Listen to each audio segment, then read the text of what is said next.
Whoa. Making sure I had the right D&D screen. My bad. Good to know my mic is working for Est's side. Good. That's funny. I should probably turn this off. You know, that would help. And let's do... Where am I? I'm lost. Who wants to do the recap? Not it. Alright, good start. I will do it. Because I have the feeling that those who were driven insane last session probably don't want to relive that. So I will. Hell no. Hell no. I will do my best recollection. All right. So if I remember correctly, so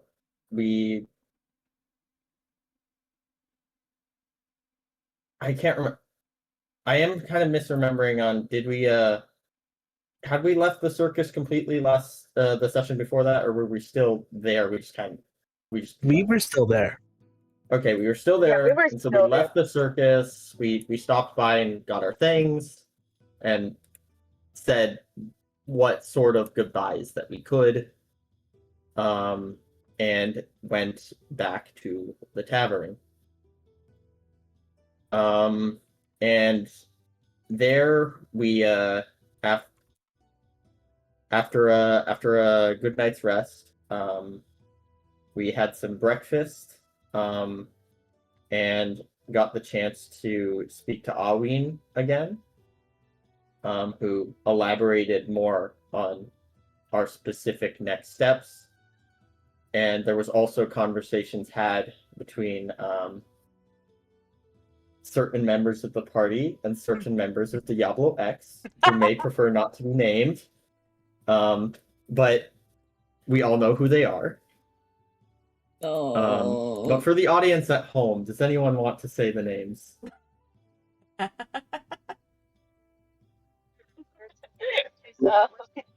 It was Literally.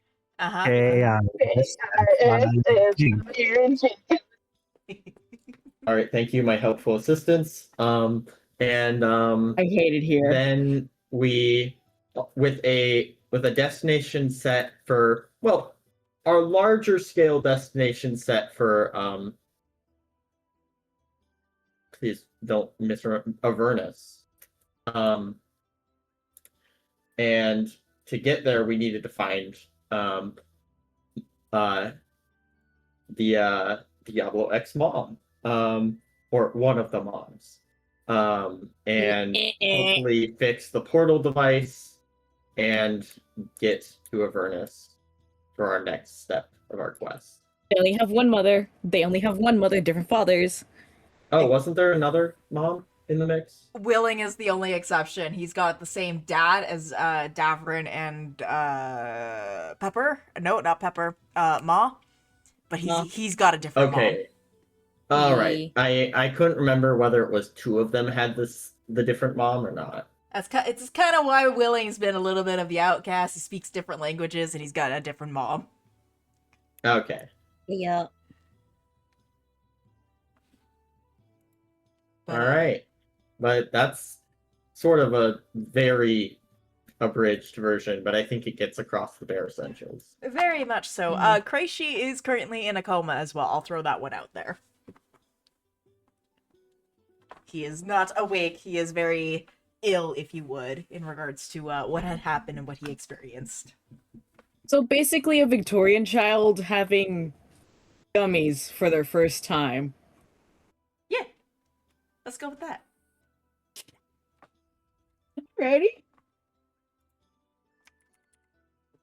The background is you. The background is so very you. Yeah. There.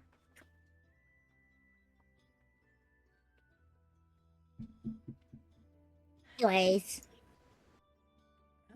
Alrighty. So, you guys have kind of regrouped yourselves, had your long rest, and are currently down in the main area of the kind of like tavern hotel that you've been staying at, getting yourselves ready to head over towards the next city alongside Diablo X, mind you. It is currently under the impression that there are contacts that can be reached in regards to fixing the device that will hopefully get you guys into Avernus. But at this time, you see the group, kind of like the Diablo X group, kind of trying to disguise themselves as much as possible without actually using any spells. So they're wearing things like masks covering their faces, robes and cloaks covering themselves as much as possible. And you do note that it appears that they are holding up Kreishi and like helping him walk by dragging him essentially, but making it look like he's just somebody who's unable to walk. So they're trying to be discreet as much as possible without really succeeding very well. So before you guys head out and hit the road, essentially, is there anything you guys would like to do?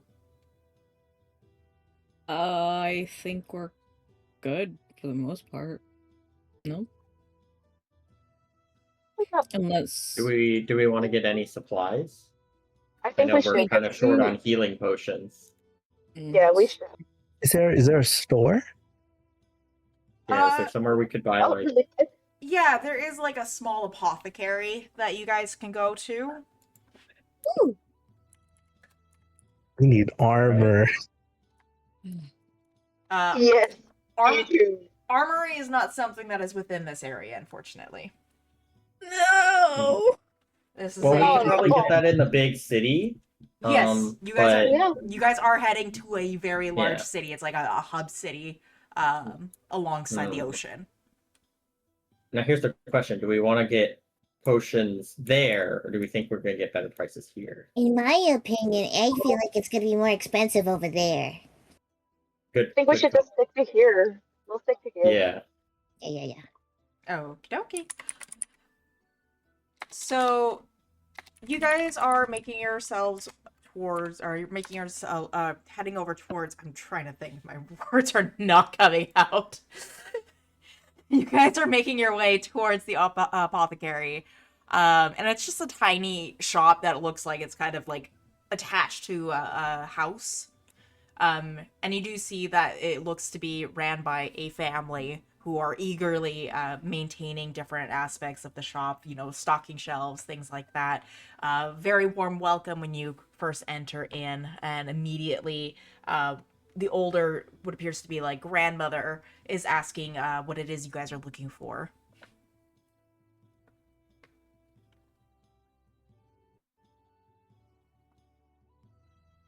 Would you happen to have any healing potions for sale? Oh yes, dearie. I do have quite a few healing potions. How many are you looking for? What sizes? What flavors? Flavors? Oh Different yes. kinds? We like to flavor our potions in order to give them a little bit of a pizzazz. Can you tell us the flavors then? Oh yes, we've got a strawberry and a banana, and then we have a mysterious little dragon fruit, and then we have the lavender as well. Not quite a very fan favorite one, but I rather like it a little bit on the warm side, kind of like a tea. Well, I know which one I want as a flavor. Because it's my fucking color, god. I guess Yeah, I'll which take the one? dragon fruit if anything sounds interesting. Oh yes, of course. Each potion is 40 I was gonna say 40 grams. 40 gold pieces. 40. 40? Oh my God. Oh my lord. I have 47. That's like all my wallet. I have 67 if I recall. I have 73. I have like 77. Yes, it's 40 gold, Shishi. It's 40 gold each. Okay, I'm gonna we should huddle up and think of how we're gonna lower down the price. Because No, 40 no. gold If anything, we have to think a bit more strategically. Who gets hurt more often? You got a good point. It does get more hurt often. I Should do we think put it this- one for Aurelia, Loki? Because he got hurt pretty badly last time. Wait, for who? You, Aurelia. Me? Dude, last time you got hurt. Or Because we someone was targeting me.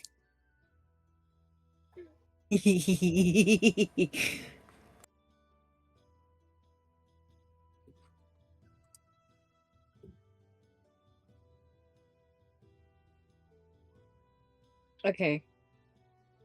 Yes, I can heal, but it does waste my spell slots a little bit.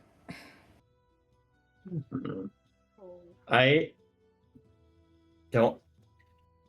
I think it probably is useful for me to get one. It's gonna blow my wallet apart, but I'm hoping. I mean, if you want, I can pay for yours if you want. Well, we all kind of share the money anyway. So. I mean- still have the health potion that I got. Wait, can I take a look at the bottle really quick by chance? Oh, yes, of course. Here you are, and it's she hands you a glass bottle, and it's a round orb-like shape with a cork on the top of it. Oh, like a buzz ball. Okay. Yeah. That's cool. So Jay is just gonna take a look around it, and then can I pull? Let me see. What if I wanted to check some of the It's stuff? probably Would I have medicine, to roll right? for them?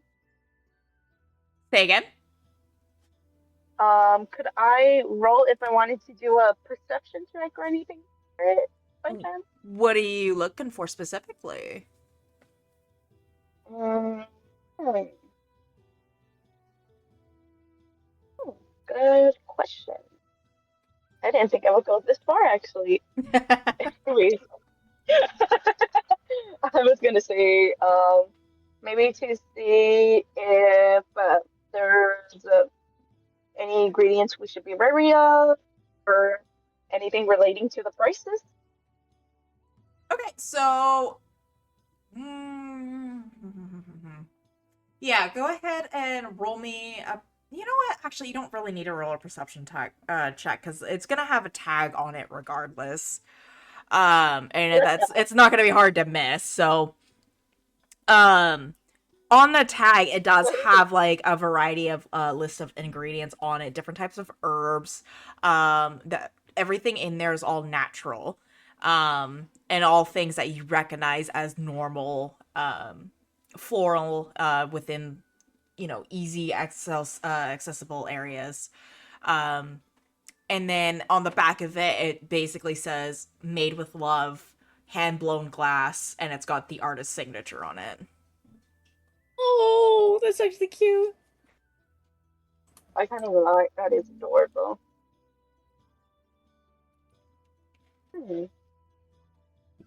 Then, should we buy one then? I mean, Okay, I have an idea. Yes. What if what I gave you. What if we ask for samples and we pocket the samples? No. Okay, No. Oh my that was a god. mistake roll. That was a mistake no, roll. no, Ignore that no. roll. Ignore that roll. What's wrong with asking for samples? Dear Lord, Oh, you're it sounds very good, but then again, this is possibly a bit cheaper than the average price of it. No, it is. because yes, that's gonna burn our money, but we can do odd jobs later on whenever we're taking a rest or anything, or we don't have anything important to do on certain days. Yes, like all of us can get one each for the most of the money that we have. Oh, All right. it's nice and Um, peaceful. how much gold do we all have? I have 67 from what I recall. Already. 67. Aurelian, Tom. How much gold do you have? 47. 62. Why would I tell you? Because I'm trying to think about this strategically. Yeah, Bill, I would prefer not to be pilfered from my wallet. See, you probably have about 60 gold from your attitude. No, No? no, it's. But, yeah, sure, make assumptions. Dear, how much do you have again? Mhm.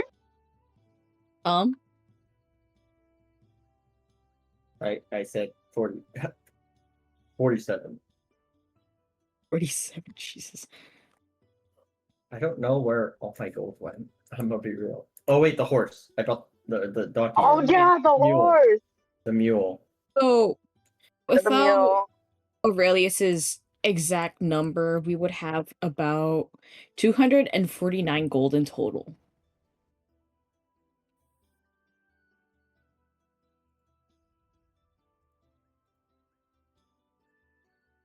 Okay. So, you got this, apples. I really like this. So the real question If I didn't- is, how yeah. many are you wanting to purchase?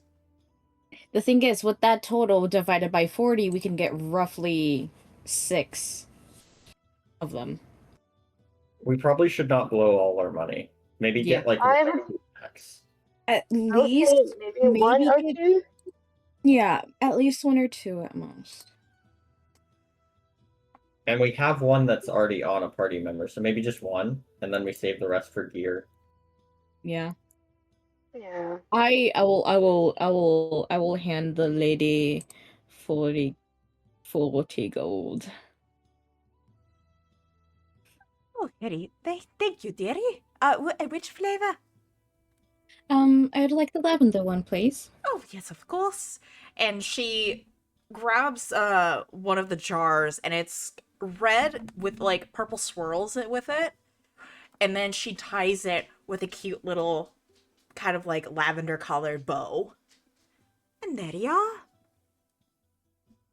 Thank you. I'm gonna be so honest. As soon as you said like purple swirls, I made the pog face. Oh my god. Lol. Now, is there anything else that I can help you with? I think that should be Ooh, settled, if hold on. anything. I'm gonna search this up because I'm forgetting things. Anyways, continue if you guys are good to talk.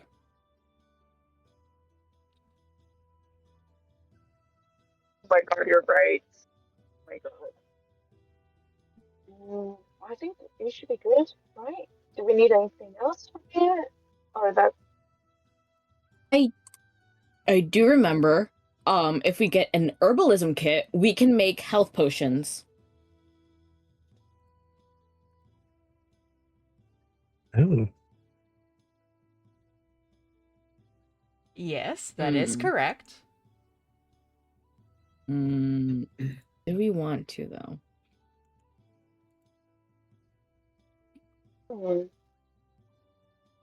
Question is, how much is it? Yeah. From what I remember, it's like 5 gold. I could be wrong. Oh. And we can keep using it. So that actually might be a good investment. yeah, I think that'd be good. well, So we could ask.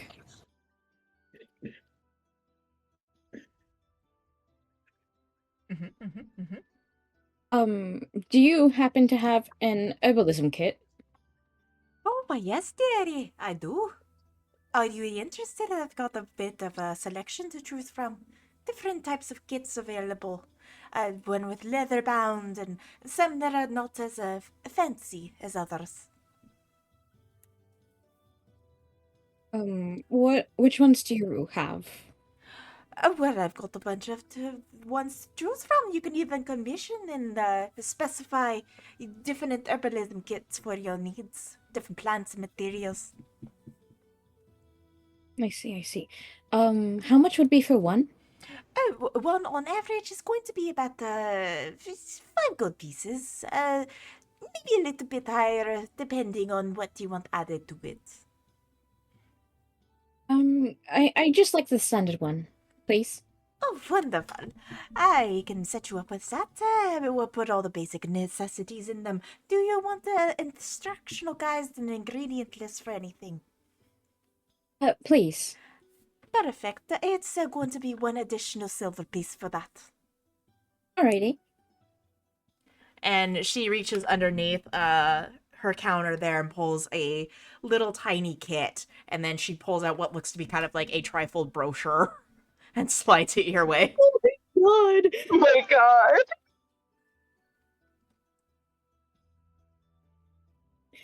I need to add this to my gear now. I need to add this to my inventory. Herbalism kit with brochure. In the brochure, if you quickly flip through it, it does list a bunch of different side effects that can occur if you were to make the incorrect potion. Oh. So things like your hair falling out, pink bubbles coming out of your mouth, skin turning random colors, being immune to intoxication, and Oh, hey. flowers growing from your body. Good news, guys. Half of those don't work on me. Okay, you can be the So we're- guinea pig then. You can be the guinea pig. Exactly. You can be the guinea can pig. test- And I have poison resistance, so Yes. probably I'd So- just not be affected. This would be good because I can use you as a guinea pig if you do allow me to do so. Skeeth. Worst that happens is some flowers grow on Tarm, which fits the vibe anyway. So Yes. Oh my god. Oh yeah. Extra flowers. It's gonna be bonita. Oh OMG. my god, it's gonna be very bonita. So 40 gold already gone, minus 5 and 1 silver. Lovely. Yeah. I think we're done unless anyone else needs anything. I think we're good to go. I think we're good. Yeah, we should be good. Should be Thank good. you very much. Have a good day. Oh, enjoy the Thank sunshine, you. darlings.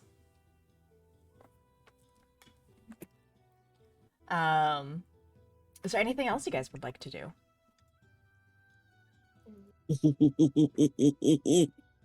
What you thinking of? What you thinking of? Especially Nothing. with that gremlin. Nothing. Nothing. Nothing. Are Nothing. you Hey, sure? what else is there in this town? It's a tiny town, so there isn't really a whole lot to do.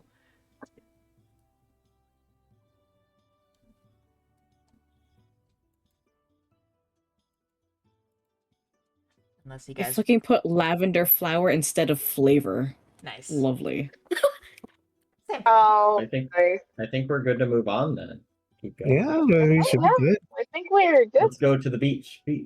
Alright, so you guys Yeah. load up into your carriage with your donkey horse thing. Meal. We agreed. Donkey Meal horse thing. at this point. Meal. Donkey horse thing. Yo, Have they not discovered mules at this point in the timeline? Yeah, I just like saying I donkey guess- horse thing. I see. I see. Rolls off the tongue very well. Skip our mule. And you guys have Donkey horse thing. Bandit and Biscuit who are playing patty cake with each other in the cart. Oh. Aww. And, Is this the part where I have to roll again for my motion sickness? yes. Give me a moment here. Alrighty. Because as you guys are loading up your guys' cart, you do notice that Diablo X is loading up their cart, and theirs seem to be a little bit more excessive than yours. It's a full-on big old wagon cart being drawn by 2 horses. Looks to be a very, very nice stallions. You do see Alwyn at the, essentially what would be considered the wheel, if you would. And Molly, who's kind of like taking tabs on top as well. And she's kind of like what looks to be going through some sort of checklist. But Alwyn essentially tells you guys to follow them, and he will take the lead from where you guys are towards the city. So, Got it. who is going to be driving your guys' cart? As always, I believe it's going to be Tarm because he is the animal whisperer at this point. Apparently. Yeah, he And- is. Tarm. Yes, Caspian, go ahead and roll for your motion sickness. Oh, please get a high number. So, Thank you, Lord. Constitution saving throw, yes. And animal handling check from Tarm, please. All right.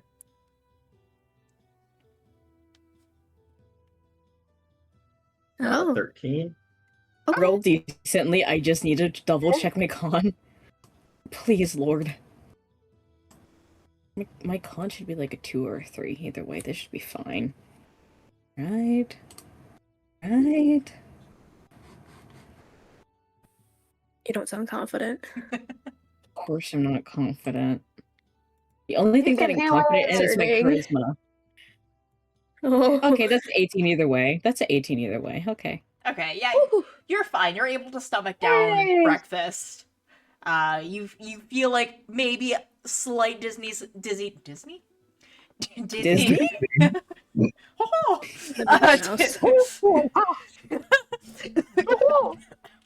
Get out with that. slight dizziness coming over you, but you're able to basically keep it down very easily and actually enjoy the ride this time. It does take at least 2 days to get there. Holy shit. It is a long travel, so you do end up stopping to camp for the night. It is late when you guys pull over for the first night, coming across a bit of a clearing where Alwyn kind of like magically sets up a camping site for Diablo X, and then Molly kind of like elbows him. He rolls his eyes and like sets you guys up with a little camping set as well.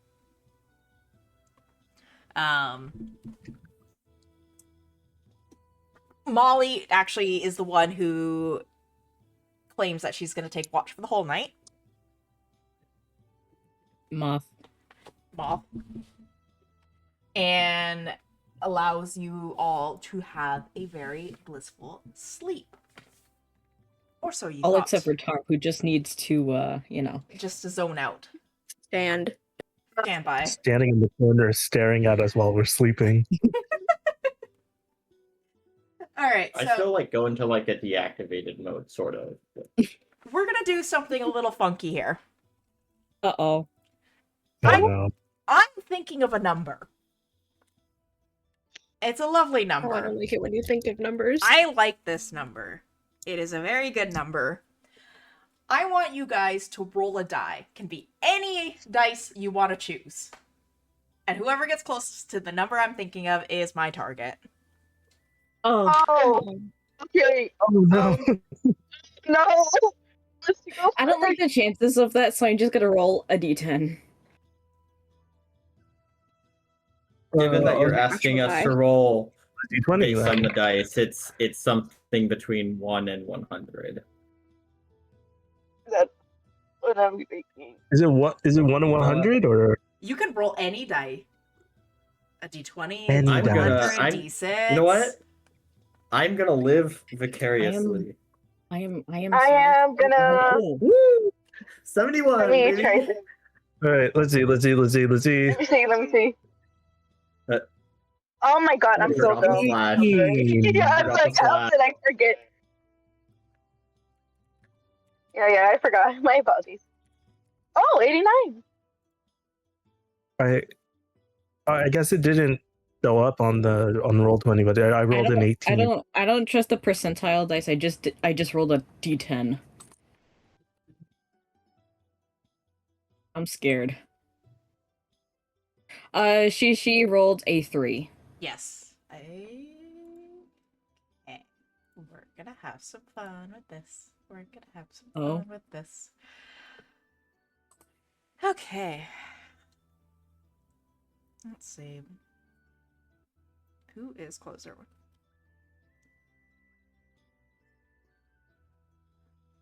Ooh. Okay. Okay. Aurelius. Oh no! Ooh. Phew. What was the number? Oh, you'll never know. Oh Was no! it 1?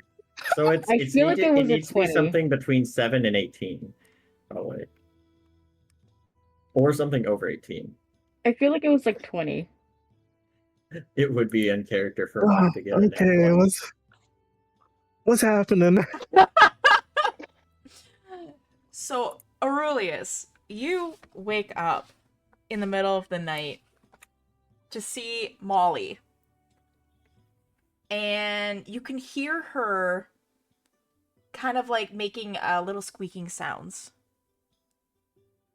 And when you kind of like poke your head out of the tent, you see little bits of fireflies dancing around her.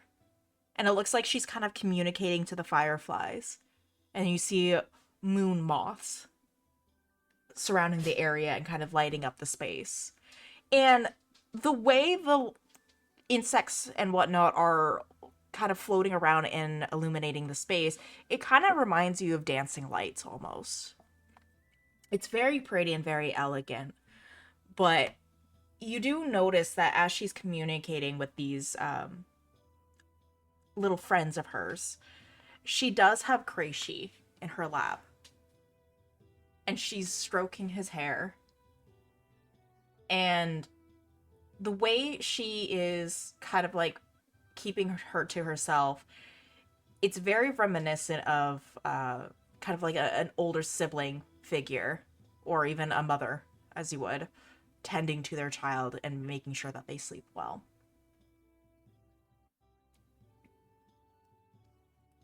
You're gonna make me cry. Oh, this is so cute. See, y'all were worried for nothing. Question. I wonder I have why. a question. Yes. So in my sleep state, I believe Warforged can still hear when they're resting.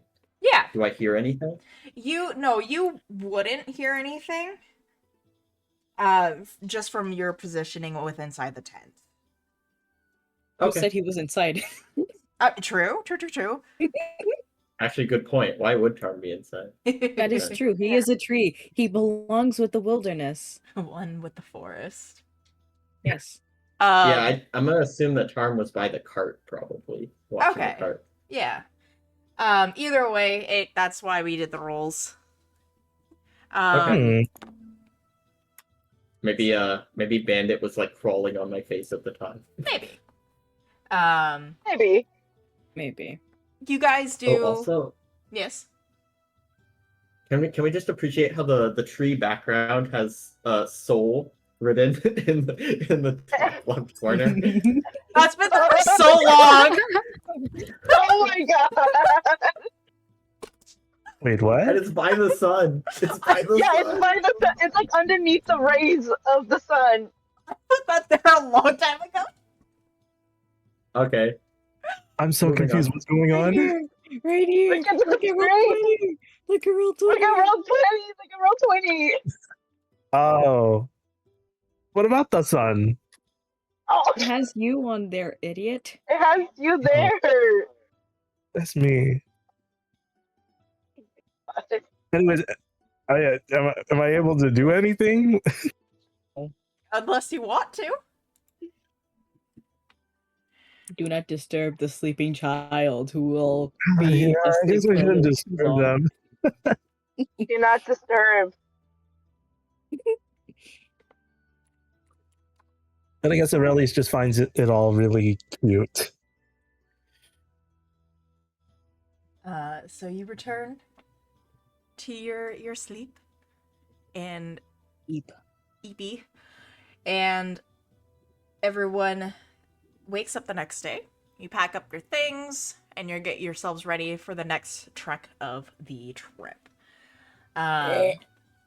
Yes, so I do need another animal handling check as well as another motion sickness check. Okay. At least it was a 3.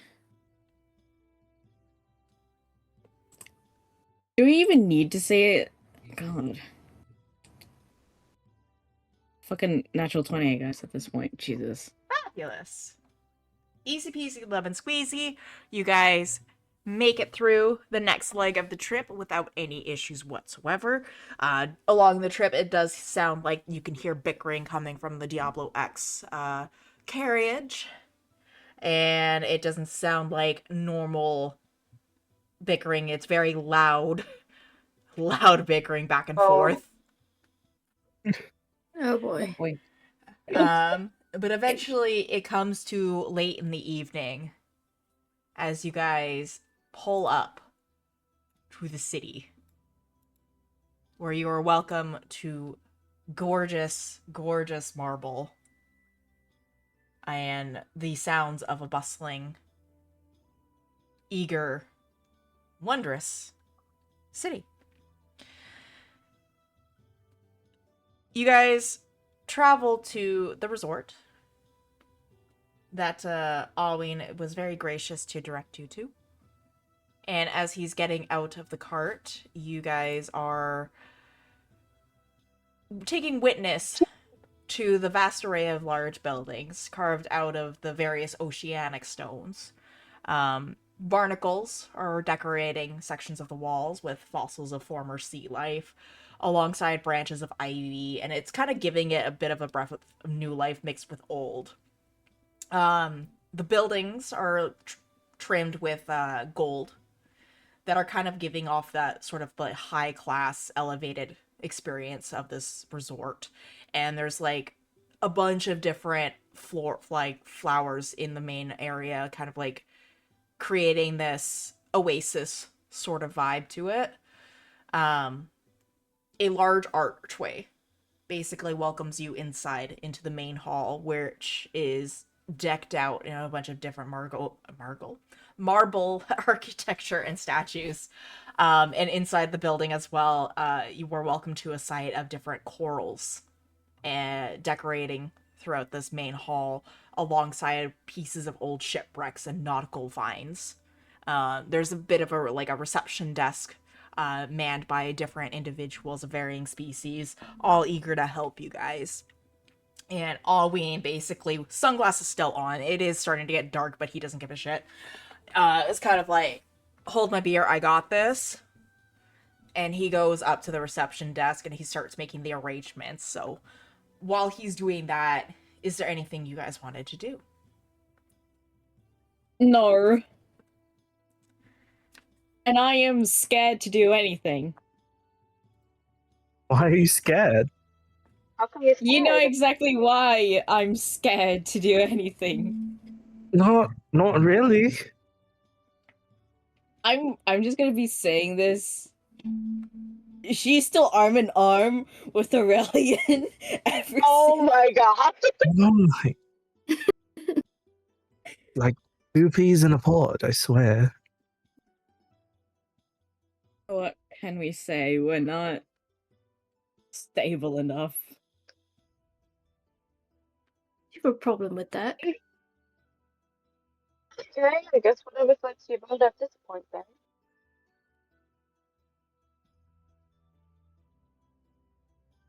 Anyways,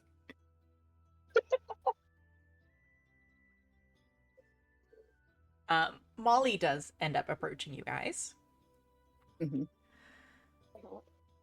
So, it sounds like Boss Man is trying to put all the rooms together, including yours, by the way. Everything will be covered under our expenses, which, speaking of expenses, here, for your trouble to enjoy the city.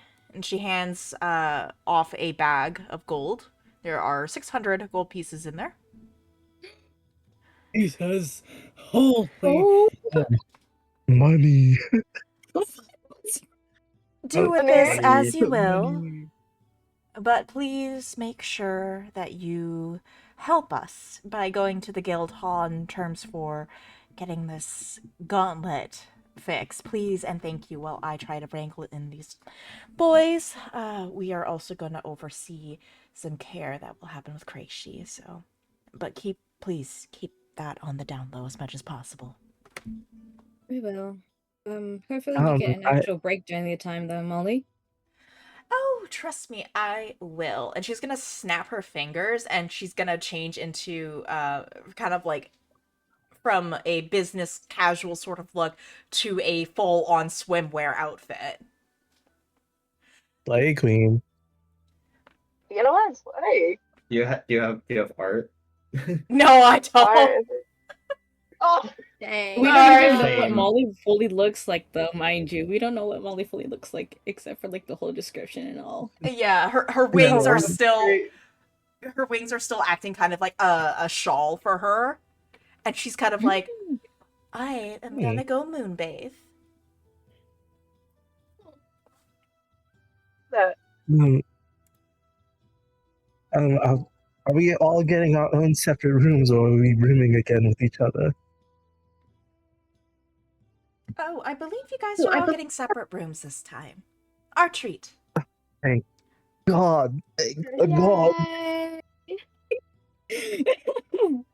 Yay.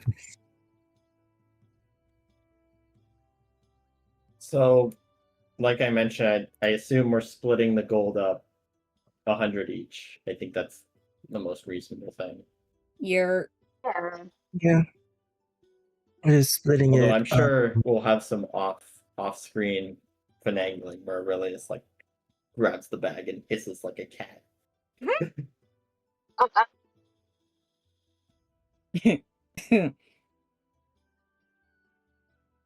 So we all get 100, right? yes. Yes. And Yes. then S just made note Excellent. that next time Void makes it, plus 100 Like gold. the 100. Although, Mime, are you able to just edit Void's character sheet remotely? I don't know if we're using I can. It's just a lot easier right now if someone just takes the notes. Yeah, we'll do it after. I'm the only one who actually takes decent fucking notes. God. Yeah. Anyways, to the guild, I guess, since two of you got contacts there. Ha ha ha ha. And I feel like I should start working on the what is it called? My working on my magical deficiency. Magical deficiency. Yeah, it's a joke. No, Instead it's of an iron actual thing deficiency, that I have. yeah. Instead of an Yeah. iron deficiency, it's a magic deficiency. I have to make an arcane conduit. Mm-hmm. So yeah, Right. Sure. Oh. Okay. Absolutely know exactly what you're talking about. Mm-hmm. Yep. Mm-hmm. I don't know if that's in character or out of character, and that's funny to me. Both. I That's don't good. Both. Yeah. That's true. Because Aurelian wouldn't know. I don't know. So, you know. Standard D&D basics. Yup. Yep. You're... So you guys are going straight to the guild hall? I suppose so. Cool. I was gonna Yeah, say I we guess- could leave our stuff in Yeah, our rooms and just regroup. Yeah. Let's go get away. Yeah. We're not going to straight to the beach. God, we gotta do business first. At this point, Um, yeah, Alwyn would have given you keys to your rooms, and then the arrangements would have been made for the carts to be stored. What floor did we get? Well, because certain individuals will have to maintain Bandit, whoever is going to have him is going to be on the main level with an outside entrance, and then everybody else is going to be on the inside, with a third floor. I suppose that means I'm on the ground level with all the animals. Bandit control. God. Am I wrong? It's just a little guy. We know he's a little guy, but I don't know why, but we should get Tom a shirt that says Bandit Control. Because, like, we still have to have Tom in the Crazy merchandise, and now we have to do that. Wait, hold on. Wait, now I got an idea. Wait. Oh no. Let them cook. Oh my Let them god. That's so good. Keep talking. cook. All You'll right. see it in a second. Okay. Mother, So I'm scared. I'm always scared. So you guys, with the two of you guys leading towards the engineering guild, you make your way through the city, and like as you're walking through, it's a huge city. There are lots of different things to do, lots of different shops to shop in, many different types of restaurants and cafes and bakeries and things like that. Like it's a bustling city, and it's also, you kind of notice it's a tourist spot as well. You see a vast array of different types of individuals, different species from all over the realm, converging into this area, taking their vacation time essentially. And alongside all of these bustling tourists, you do see that people are walking around in what appears to be kind of like knight uniforms, not full on armor gear, but it appears that they are some sort of officials, and they are armed with various weaponry of like swords and guns and things like that as well. So despite all the busyness, you can tell that this place is also very well taken care of.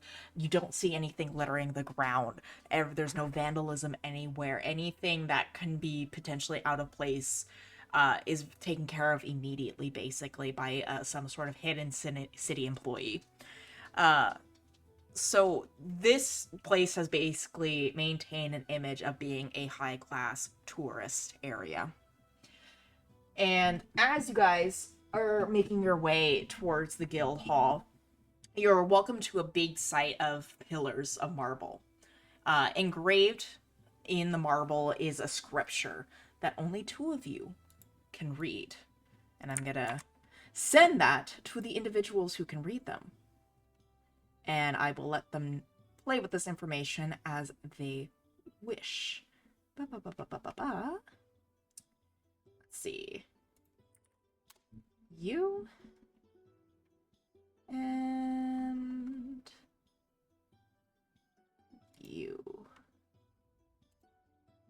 Oh my gosh. Discord, please cooperate here, please.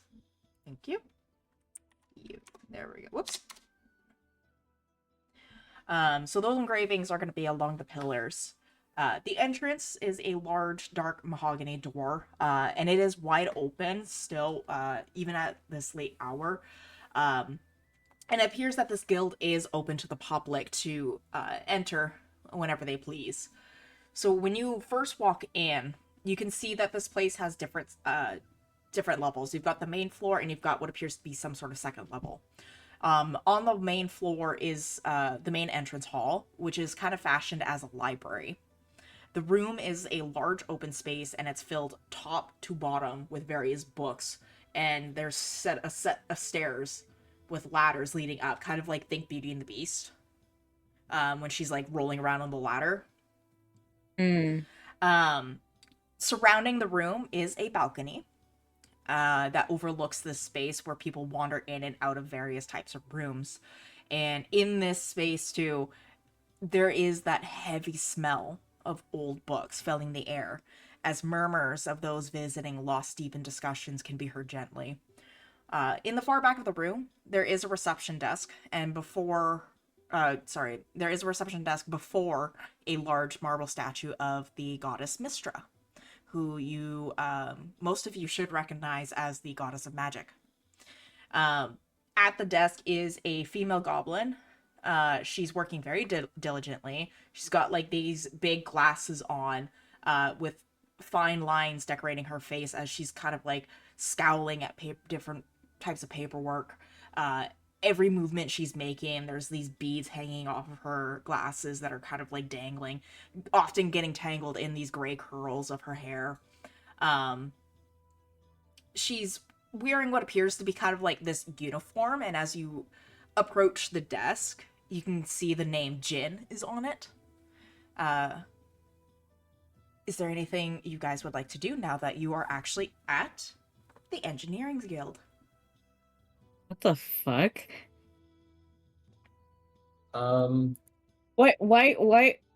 Okay. So we got Ginny and Jin. Is this like a Nurse Joy situation? So it's Jin spelled Jin. Okay. Because, like, I kind of panicked as soon as you said it. I was like, what?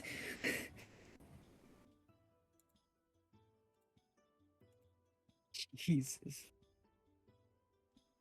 I believe the one that said they had contacts with, especially the one, half-elf saying, oh yeah, I know some people should go. Yeah, lead the way. Okay, I guess I'm sauntering over to the front desk.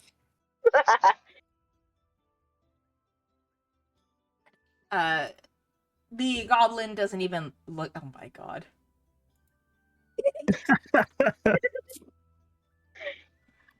I am Groot. I am Groot. Anyways, off trap. Off trap. Oh my god. I need Off to trap. get that out. Oh my How god. have none of us made that connection until now? Help. Like, Off topic. Oh, Aurelius, it's been an age. How are you, dear? I've been better. How have you been? Oh, I've been... Okay. We'll just say that. What can I do for you? I'm here. Do you know if Francis and Glenn are here today? Oh, yes, of course. I can call for them as soon as possible. It's possible even that they might be up here soon. They have a bit of an urgent matter that they needed to attend to, but perhaps they could stop by just real quick just to see how you are doing. Give one moment, darling. Please, please, please. One moment. And you could see Of she's course. kind of like jumps off of the stool she's been sitting on. And she goes underneath the desk, and you could hear her conversation. She's not being discreet at all. Gwen! Someone's here to see you. Okay. Thank you, darling. And then you could see her make her way climbing back up the stool. Big smile on her face. She's on her way with Francis. Excellent. And not even a moment too soon. Behind the statue, there is a bit of a doorway, and both she and Francis come out. And you do see them. Gwen being a female satyr, she's got like this wavy brown hair, partially tied up with a moonflower in the back to reveal her goat-like horns and ears adorned with various silver chains and jewelry. Her sun-kissed skin is littered with freckles, and she's wearing a bright smile with her shining hazel eyes at the sight of you guys. She has a very simple blue dress on, but it is very elegant with her silhouette. However, it does fail to hide the growing bump of her stomach as she swings a long white medical coat over top of her shoulders and makes like slight adjustments. Next to her is Francis, a male satyr. He's got short curly brown hair tangled in around his shorter horns that seem to be repaired at the ends with this gold point to them. His face is much sharper than his wife, and he's clean shaven with piercing golden eyes. He does have this sort of like tribal tattoo along the right side of his neck, and he's wearing a button-up shirt that is slightly dirtied with bits of grease, and he's got these like suspenders on that have definitely seen better days. His sleeves are rolled up, and they're rolled up high enough for you guys to actually see that his left hand is completely made out of iron. It's a completely like mechanical prosthetic. And in his prosthetic arm, you can see that it is very clean, very well maintained, but he's also able to still move it around, as you can note that he's twiddling a quill within his hands. And France is the first to speak up, and he's like, Aurelius, my good friend, it is good to see you finally. And Aurelian, I haven't seen you in ages. And he turns to Gwen, and they both kind of make like this awkward eye contact with each other. And Gwen kind of approaches and, I wasn't aware that the two of you knew each other.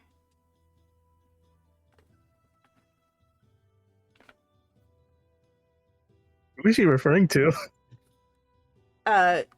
both of of you, rallies. yeah, they're both kind of looking at you, Aurelius, Oh. and Aurelian, about like back and forth of like, what is happening?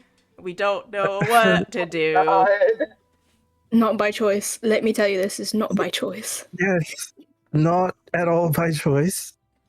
I see, darlings. Oh, this is very interesting. What, how do I say this? Business are you here for?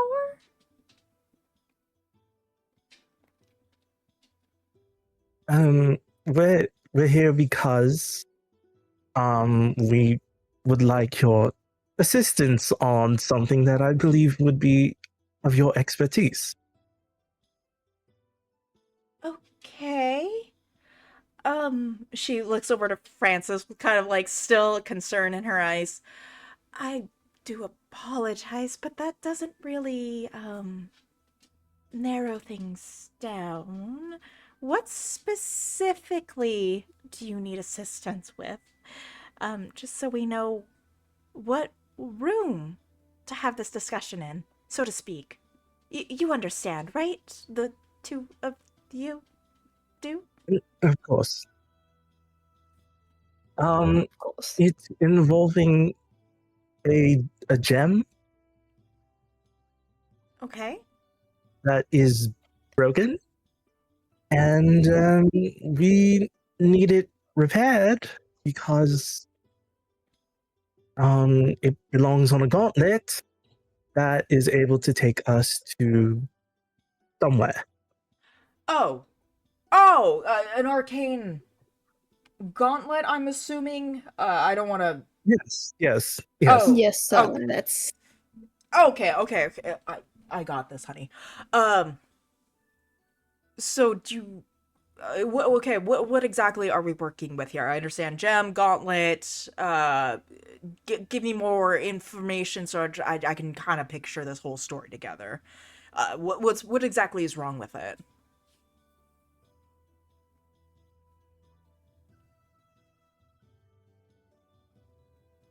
Mm, well, it's broken. I don't really know what else to say about it. It's broken. From what I recall, they called it a blood ruby. Okay, so maybe this is both of our expertise then. Right, darling. Okay. So a blood ruby usually used in arcane advances, so it's attached to a gauntlet. So if it's with a gauntlet, then that it has to signify a wearer. Therefore, the blood has to be from the wearer, I would presume. Yes. I would think so. Yeah. Okay. So if we are thinking that it's gonna be persistent to one singular individual, so the blood has to come from there. Do we have the individual in question that the blood needs to come from? No. No, we're back at the hotel. Okay, And that's not a problem the at all. the state of the ruby is that is no longer functionable from what they told us. Okay, that's understandable. I was able to get that right away. What exactly, if you guys are aware, is the functionality of this ruby? From what I recall, they said it was through a blood ritual in a way at the temple. Yes, but what is it supposed to do? You It teleports people. there we It go. Okay, teleports, okay. yes. It teleports. That's really good. Yes, okay, the blood ritual for yeah. Okay, okay. I think I know what you're talking about. Oh, golly gosh. Okay, wait, hold on. That sounds really familiar, actually. Blood ritual. Oh, Yes, they told us that they've come here to tinker it and make sure that it's always ripe and fresh. You could see both of them kind of like have a moment of like deep breath in, deep breath out. I'm Oh, no. going to go on a limb here. And I'm going to say that this red jewelry piece is from an individual known as Kreishi, perhaps? Yes. Okay. Yes. You've got it correct. All right. Yes, Jin, Jin, darling, I need you to go through the logs and go through the different records that we have on the Avernus ritual proceedings for the medical history as well, and etc., etc., etc., if you don't mind. Oh, yeah, of course. I got you, Gwen. Okay. Is there anything else? I mean, it's really good to see you. We really should all catch up. The four of us, of course. But there is a bit of an emergency that we have to attend to really quickly. Is there anything else we could do for you in the meantime? I don't think so. All of your help is very appreciated, ma'am. Yes, your help is very appreciated, and I hope we can have a time to chat in private in the future. Yes, of course. And as she's saying this, there's a group of individuals in various cloaks kind of like rushing in, and they appear to be carrying what looks to be a body covered up in a blanket. And one of them looks over at Gwen and then like, Dr. Stat, please. Oh, there they are. Okay, well, lovely seeing you all, but I really have to go. Blessings to you all. Mr. Gaiju. And she turns around, and both she and Francis quickly turn back around into the doorway, following the individuals who brought the body in.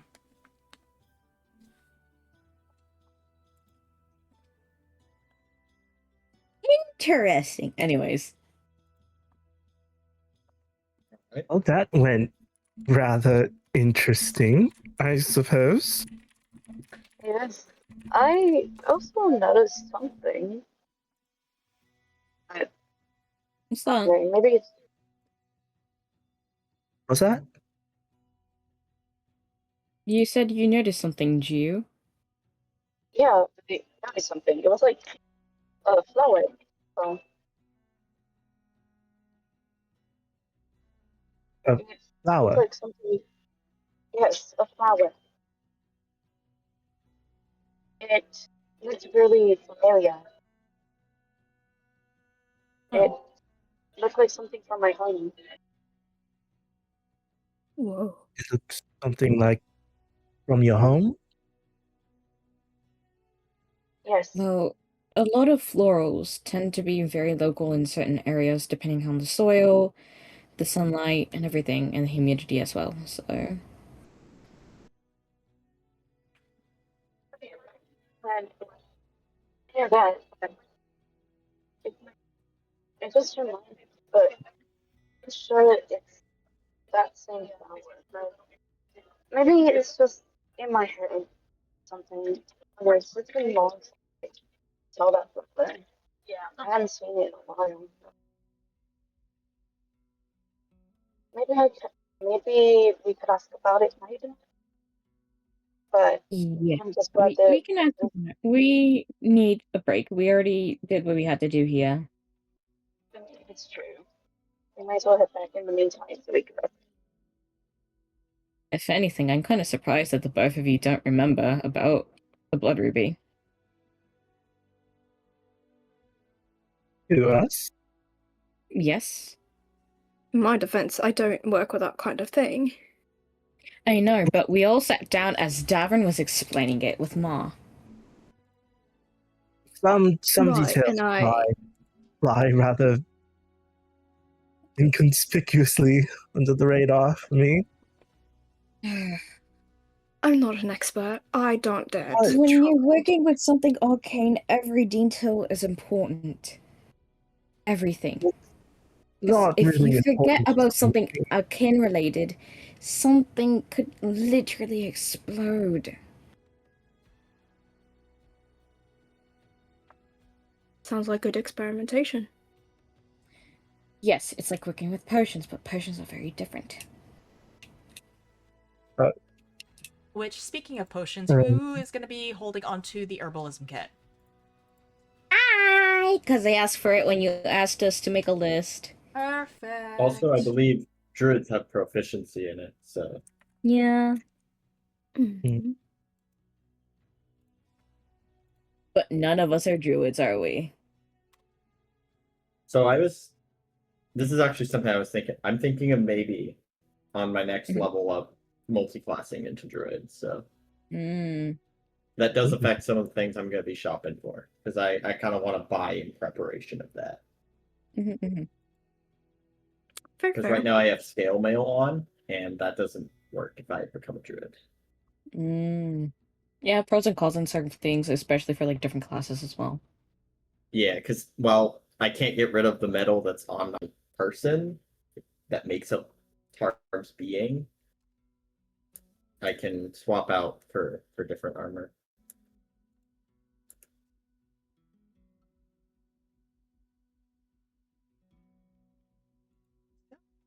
Also, I need to buy a shield. I don't know why I haven't had a shield this whole time. You should have had a shield Wait. when what? Let Because me like check. if it says you can have a shield, there's always a shield that's provided to you in the standard equipment. Let me check my starting equipment. Make sure that things did not go wrong. If not, then we probably Um, can look for a shield. Where's the? I need to find the starting equipment stuff. Um, What if we just get a knock gun, you know? um. Oh wait, if I press choose, if I go into the thing and do standard equipment, it's gonna give me like one of everything again. Yes. Mm-hmm. So, is there a way to see the one that was specifically for choosing a shield, or you? I don't remember. No, How it worked you have to again. manually add a shield in. Would I have a shield, or should I just It we would say I buy one? well, I mean, it would say in your class if you come with a shield or not. I can't. Because with your Can I? starting equipment, it would list if you have a shield or not. You're Because Okay, you I'm can just make a not sure if it was choice. one of the. I'm not sure if it was the either or. I just don't want to press choose equipment because that's going to give me one of everything again. Yeah, that's why you can just look on the actual like class booklet, not Oh, no, not from your yeah. Let me look character at the sheet. class booklet. Yeah, Yeah, let me look at the class booklet. Sorry, but moving on from there, you guys are still in the engineering guild. It is in that evening, kind of like past dinner time. We're getting close to like 9-10 o'clock ish is what it looks like outside. Um, they are closing the doors to keep the place warm, but it does appear to be kind of like a 24-hour sort of situation where there are individuals who are still locked into whatever reading they are doing and whatever work they are completing. Um, you do see people walking in and out of different wings of the place, leading to different sections and hallways of the guild hall. What would you guys like to do? You kind of are free to roam around the guild, the city, the resort, the everything. Well, Now I the real suppose question is, do we want to eat out or do we want to eat in the resort? I mean, we're spending Halloween's money, so well, you know. I think this is need to eat, so I could go equipment shopping for Tarm while you guys eat. True, we gotta eat. Splitting the party again. I will say What should it we is like most places are going to be closed because it is that 9-10 Yeah. o'clock. Oh, okay. Cursed. We could hold up in the shopping. I guess we In could the just morning? get some food and rest up. Yeah. We'll eat and rest, and then we'll do shopping first thing in the morning. Then. So Yep, we sounds good. basically skipped lunch and we're skipping dinner and we're just heading to bed. Got it. Well, Wait, isn't there food at the inn? wait, let's get food first. Oh god. Yeah, we said we were gonna get food. Yeah, Is it's the a resort. food on Already sale? paid for everything. Yeah. It is all all inclusive. Yep. Yeah, let's Do we eat. still have the Yeah. jerky? No, let's not. No, not the turkey. The resort does not have the jerky. Boo. Good. No, no. Let's try Sorry some that new I'm not things. human. Hey, we Fine, can try I have new a things. Maybe random it'll be the question. same. Hmm. Wow, you know what? Like, would any of the people in the guild building be wearing some like clothes that Aurelius would recognize? Yeah. Is it like a certain uniform? Yep. Like, anyways, sorry. Oh. Interesting and suspicious. Okay, we're heading for a very late dinner at the resort.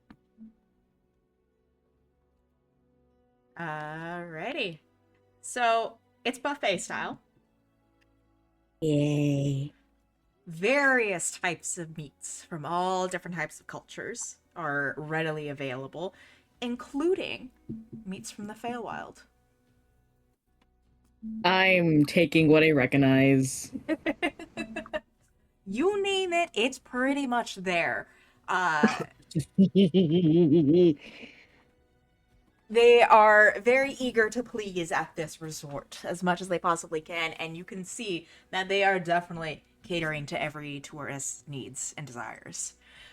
You load up your plates with all the goodies and treats and loveliness of whatever dishes you choose, piled high, and you enjoy the company of each other. And Can I say this just for Soul? Is there funnel cake? Jesus fucking Christ. Yes, there's funnel And cake. Is Let's there go. is there mooncake? There's mooncake. You name it, If- it is there. Okay, she's gonna have one plate of meat from the Feywild and one plate of just stacks of pomegranate tarts. Oh Wait. dear lord. Give me And all then the lobster in the entire realm. It is.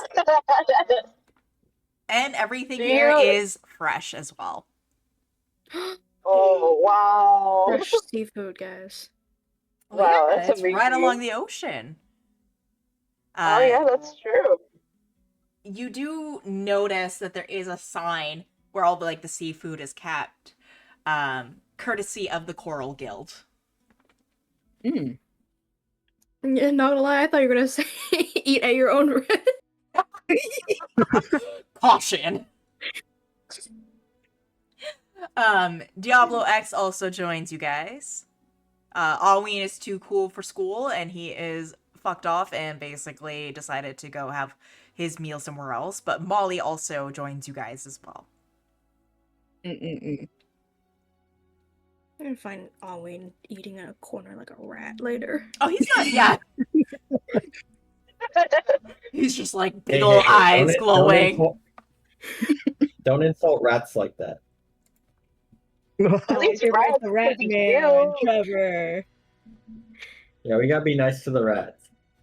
Mm-hmm. Are there since the Harm doesn't have really any food to focus on? Just water. Is there any interesting people around that he notices? Could I do like a perception check? Sure. All right. 23. 23. Okay, so you do see a bunch of different tables, but one that kind of stands out to you in particular is a table that has what appears to be a tabaxi, a triton, and a dragonborn sitting together having a few drinks with one another.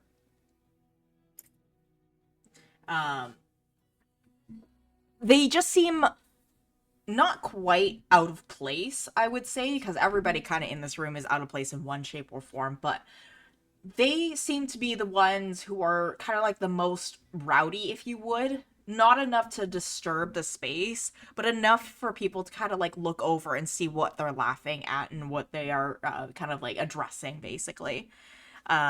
But it looks like it's just a group of a trio just having a grand old time with one another. They do also appear to be wearing what looks to be kind of like nautical gear. So they've got like leathers on as well, and they do have what appears to be kind of like small hooks attached to their hips and whatnot. Oh my god, it's scuba divers.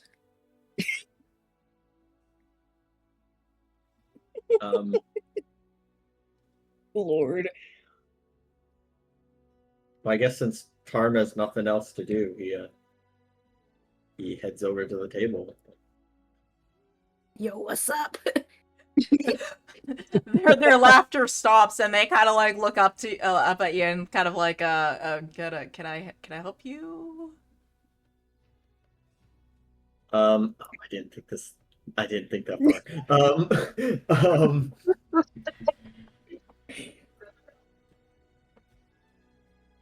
far. Tarm is gonna clear his throat and say he's gonna speak in Draconic and say hello. Ah, I see. A fellow Draconic speaker. I keep going Scottish. What the fuck? You do. You do. I don't know why I'm doing that. The chance to change your Question I forever. don't think that. You think that you go a little bit more Scottish. Aye, what can I do for ya? I was curious about the hooks on your armor. What's these things? Well, they are part of our gear. You know, for out in the sea. Are you divers of some sort? Little bit of column A, little bit of column B. We are, how do we say it lightly? Pirates. Ah, yes, pirates. Pirates. Oh, if only Zale was still here. Zell.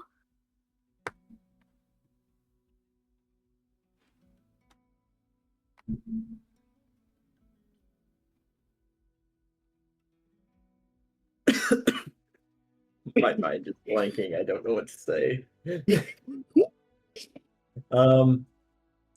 Let's see.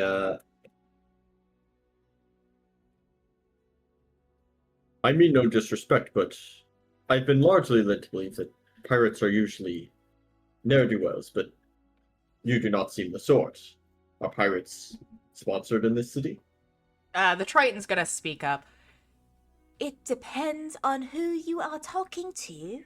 I suppose some Tritons like to say that they are very eager pirates, and while others like to be more of the siren type as well.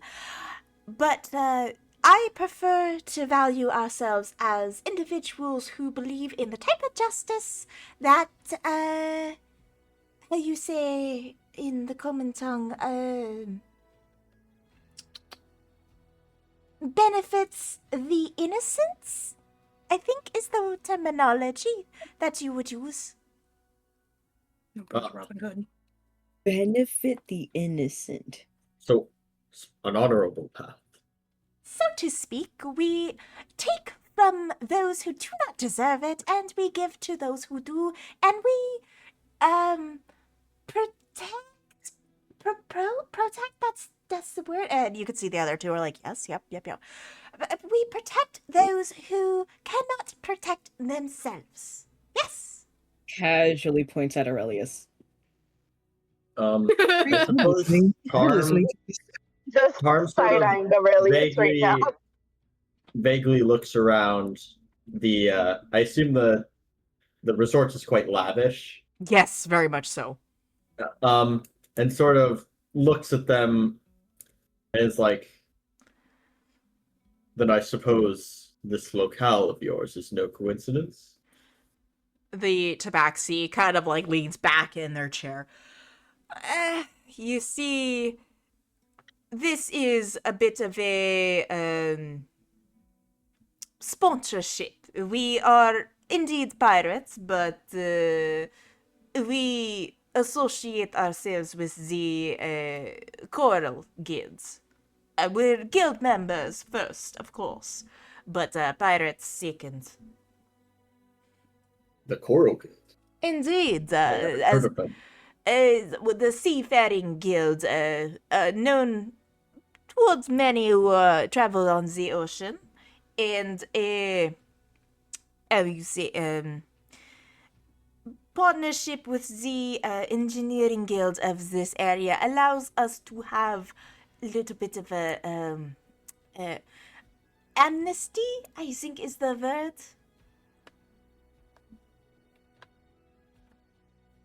Fair enough. Well, I suppose the Coral Guild will be worth a visit later. I'm curious about them. Oh, it's a very wonderful place. I do recommend traveling to it to at least see the different architecture that gets upturned and collected from the ocean floor.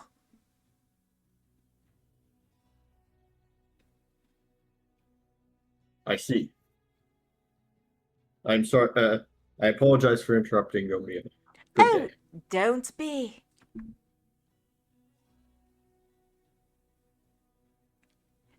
I'm sorry. I did not catch your name. What do you call yourself? I'm called Tarn.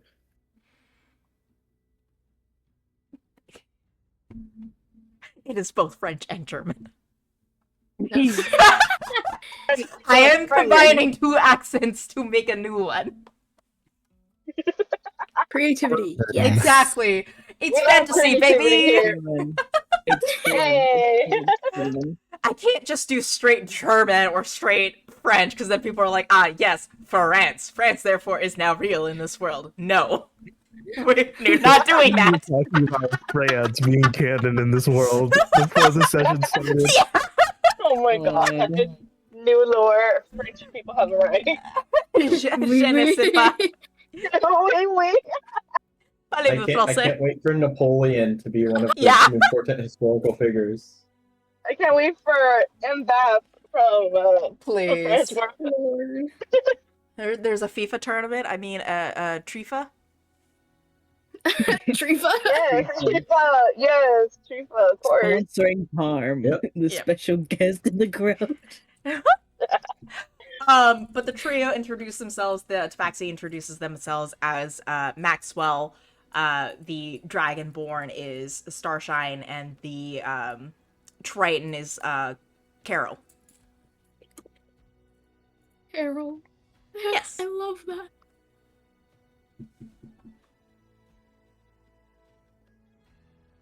Anyways,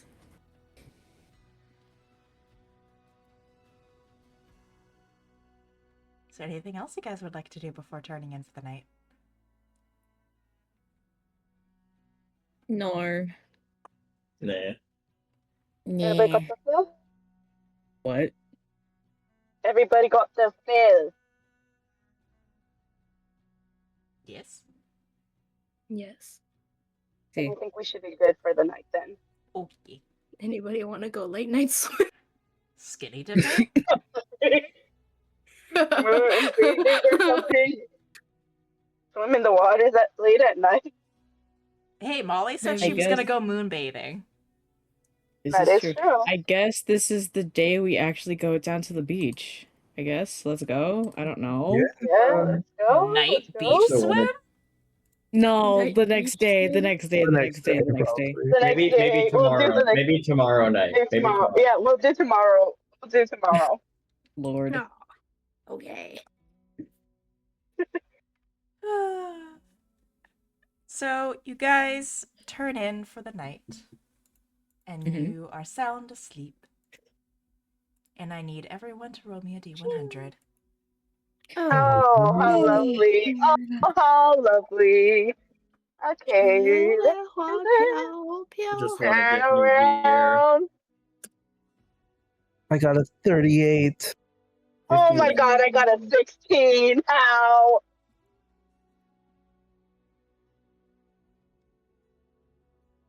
$90.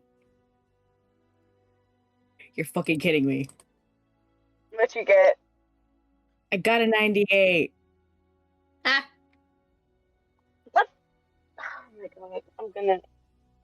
Ay, how lovely. Okay. So, let's see. Sorry, Aurelian, what did you get?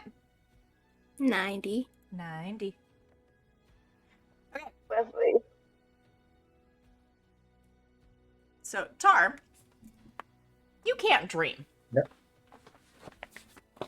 So, here's what's going to happen to you in your room. Ooh. You are with Bandit. And Mhm.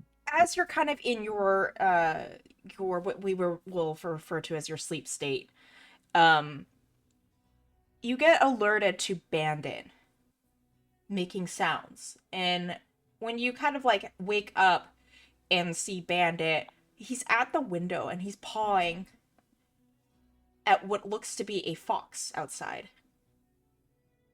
And These fucking foxes. God.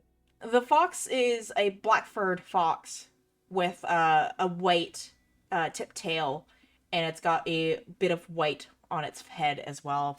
And it's pawing at the window with Bandit. And eventually the fox realizes that you are awake, and it stops what it's doing and just kind of like takes off into the night.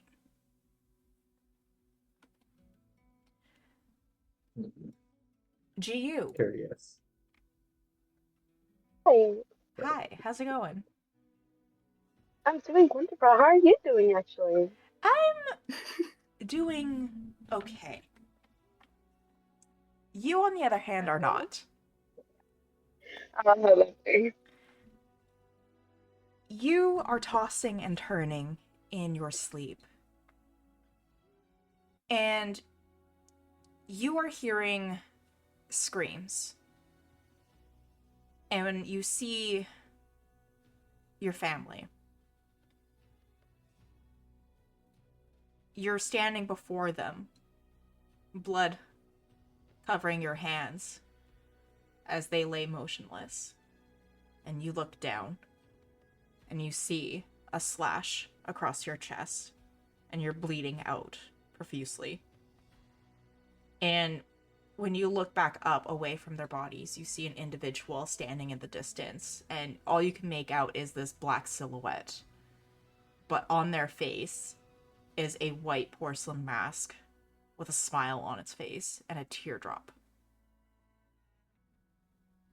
And in its hand is holding a bloody knife. It says no words, does no other motions, just turns around and walks away as you fall. And as you hit the ground, wake up.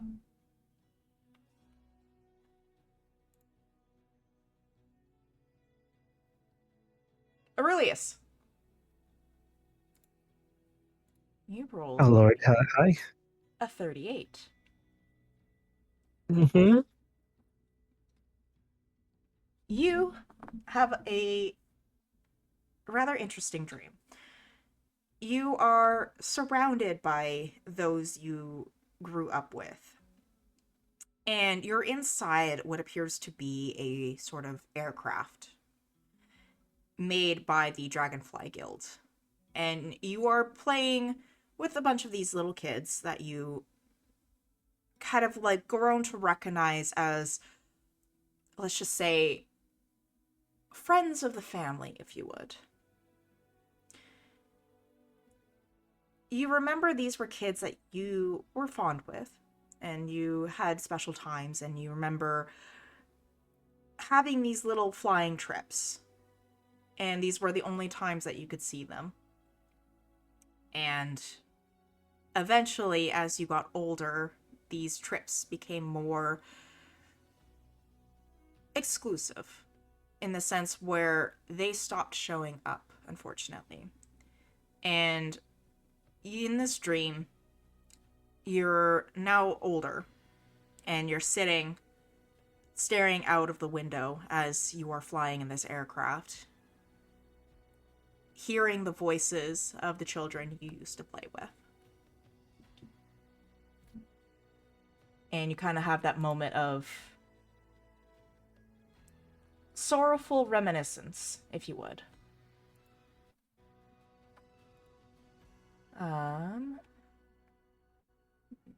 Arulian.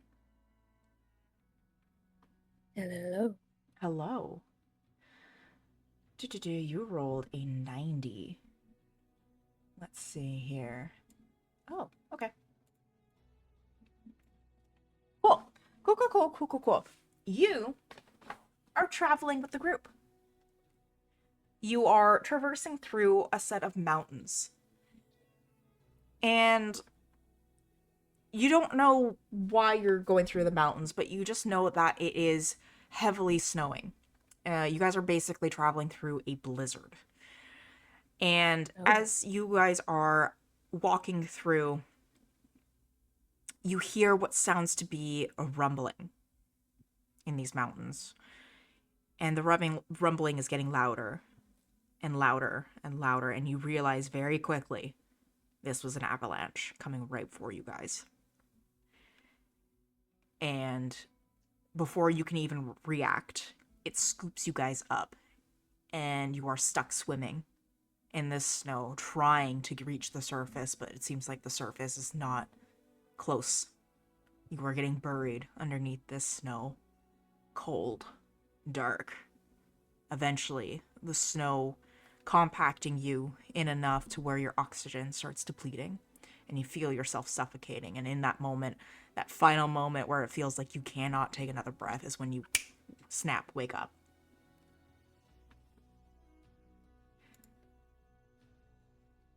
Oh. I swear, I don't mean for these to be all, like, bad. You sore on it. Caspian, what did you roll? I got a 98.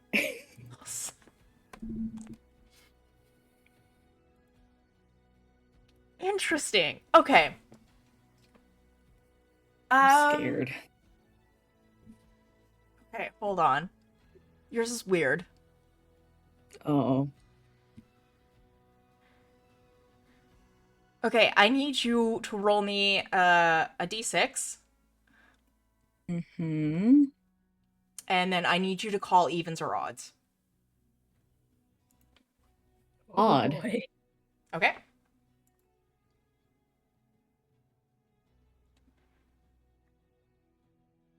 Okay. So, you wake up. Like, you don't actually wake up, but you wake up in your dream. And you are surrounded but what appears to be a meadow of flowers. And you kind of sit yourself up and you realize that you are not alone, because you can hear what appears to be a woman singing. And she's singing what sounds to be like a lullaby. It's very soft, very low, very quiet, but it's very, very, very clear to you. You don't know where she is. You can't tell which direction she's in. You just hear her voice kind of surrounding you. But you don't feel frightened. You feel safe, even. Relaxed. And eventually, you let the lullaby calm you down into another set of sleep as you go deeper and deeper and deeper until you wake up and find yourself no longer in the forest, but in the bedroom of the resort. So out of everyone, I had the most happiest dream. Got it. Could have gone 2 different ways for yours. I know.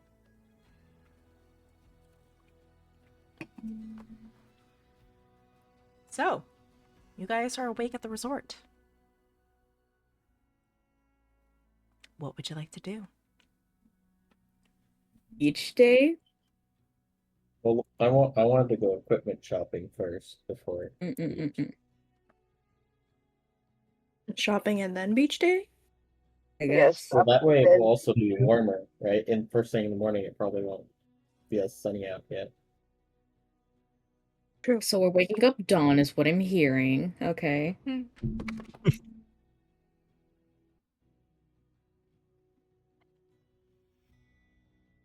Maybe we can find Tarm some floaties. Maybe. Well, Potentially. most of us probably don't have swimwear anywhere, so we'd need to go shopping beforehand anyway. True. What if some of That us is already have true. swimwear and you don't know it? Mm. Mayhaps. Perhaps. I mean, some of us already have, like, sketches or at least an idea. Yeah. Yeah. Yeah. Alright, so what do you guys want to do first? Let's go shopping! To the Shopping. shopping district. Alright, so Let's go. as you guys are gathering up at the main area of the resort, you do see Willing and Pepper are together. They do let you know that Davrin and Ma are bringing Kreishi to the engineering hall to be treated by Gwen there, and to try to alleviate any of the blood gem, essentially, to get that thing working. Wheeling does kind of, like, inform you guys, like, hey, we're probably gonna be there for most of the time here, but you know where to find us if you want to hang out or something. Just let us know. That's where we're gonna be there the whole day, basically, unless instructed otherwise. So you guys make your way to the shopping district. What are we looking for? What are we looking for first? Should we compile a shopping list and then figure out? Do we want to compile a list in Discord? Because I guess my question for you guys is, do you want to speed run your shopping? Speed run. I'm think looking... speed run. Yeah, speed run. I speed run. think so. I was hoping to get I wanted to get some hide armor and I wanted to get a shield. Okay, so hide armor here is going to cost 10 gold pieces, and a basic shield is going to cost 15. And the shield, it would be wood, right? You can get Either. either. Yeah, that's fine. It's just sort of however I decide it. Yeah. The shield you Okay. get is carved in a way that it has a face on it, like a god's face on it. Okay. Could I Can I also, recognize the god?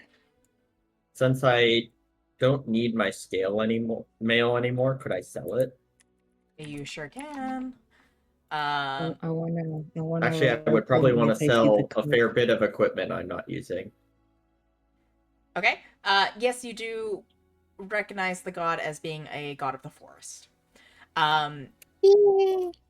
So you're wanting to sell off your scale mail?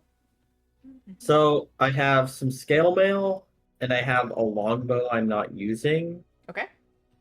and I figured I could save the arrows in case I know that other members of the party use arrows, so I could save those, but I got a crossbow.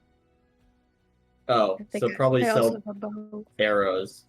Dagger probably is still useful in case I need to like cut a rope or something. So Okay.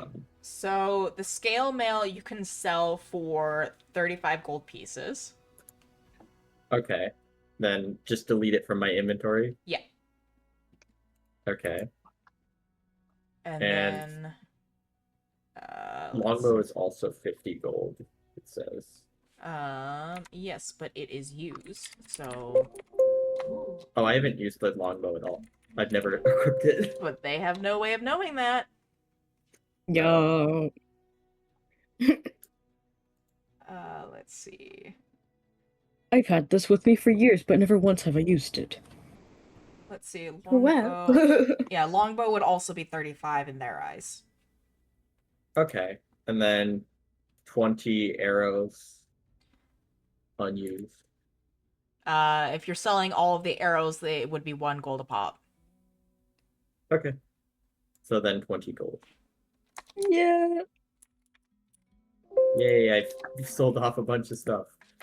Jesus. And then I wanted to, and then how do I actually add equipment? I need to figure that out. You just search it, and I don't remember if you can do it in your character sheet or. So what did anything you like say that. about the shield? It would just be regular shield, right? Yeah. Okay, add to equipment, and then hide armor.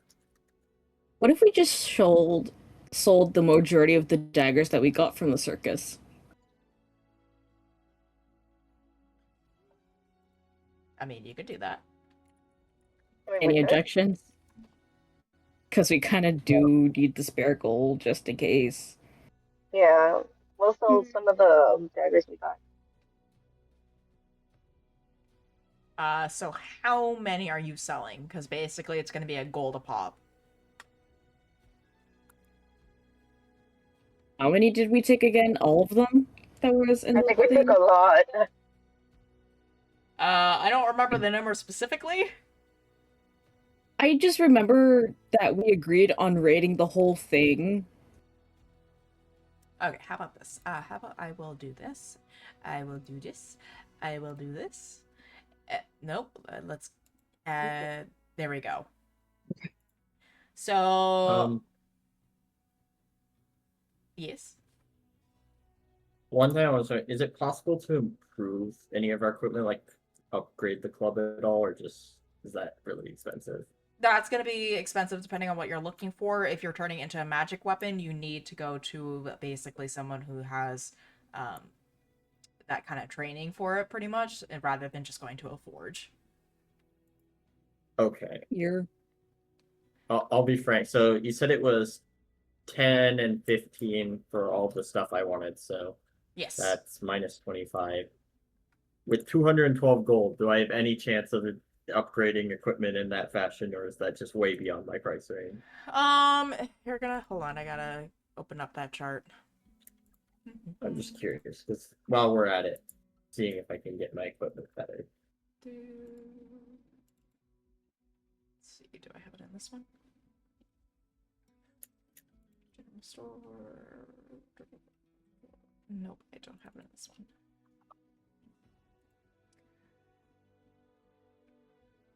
So it's a club you're wanting to upgrade? Yeah, I have a wooden club that I'm wielding. Still has the fucking jail bar. No, I got rid of that. You could have kept it. Funny. Alright, just for you, I'll say I incorporated it into my armor somehow. My body somehow, because I can incorporate like materials into my body. Oh, There. get out of here. It's always with me. Let's see. Okay, that's not helping me at all. Where is it?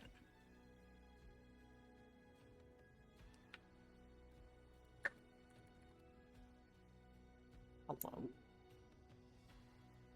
Okay, so to basically turn it into a magical +1 club, you're looking at about 100 gold pieces. Holy. I think that's kind of worth it though. Like that'll really help. Yeah. Also, just casually throwing it out there, you do know someone who already is working on a magical gauntlet. That is true. Oh. So I guess I could go to the engineering guild and to enhance my club. Potentially. Up to you. I will. I will drop that 100 gold. Okay. You basically are going to be clubless for the next couple days. It does take. Well, I have a quarter. I have a quarter staff, so. Okay. Yeah, it will take. I can just equip that for now. It will take 2 days to enhance. All right. In the meantime, for like inventory sake, could I put that +1 club in and then just leave it unequipped until you say it's okay? Yep, that's fine. So I don't forget. Thank you. That'll make things a lot easier for me.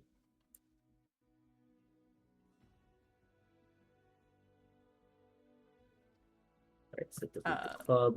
Back to the daggers, though. With what I rolled here, you guys are gonna get 40 gold pieces from the daggers. Holy. Okay.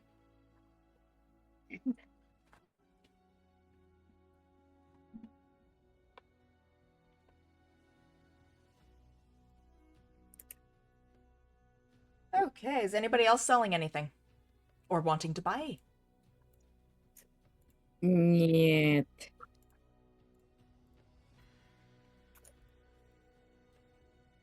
Just we buy armor.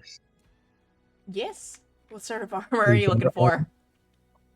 Can I buy I don't know armor as any well? type of specific armor. Anything other than this studded leather light armor that I have. We all Leather. need to get new armor at this point. You're not that strong. So. I mean, I can equip medium armor, I think.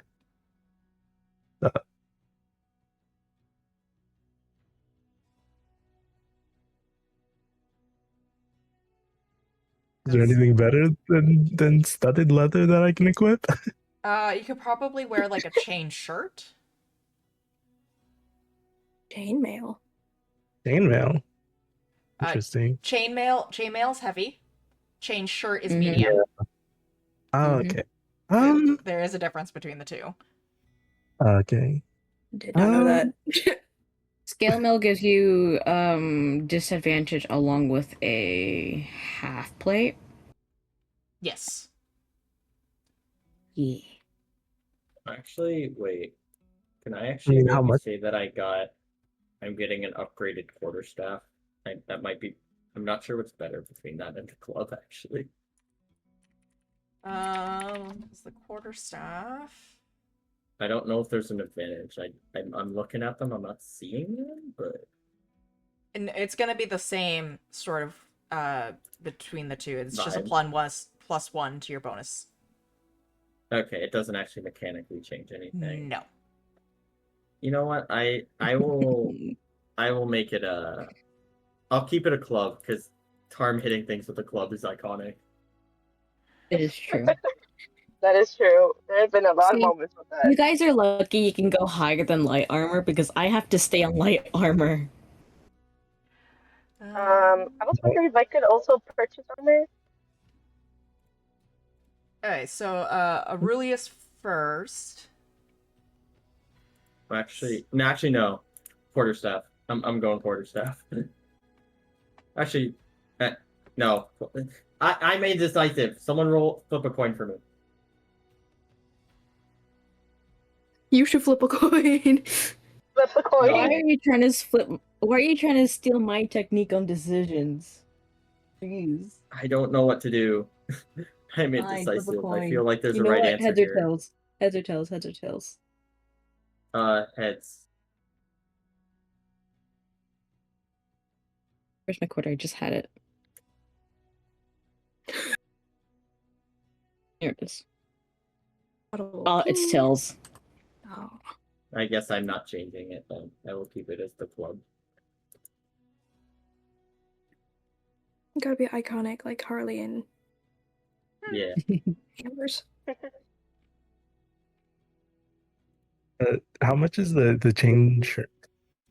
So the chain shirt is only 50 gold pieces.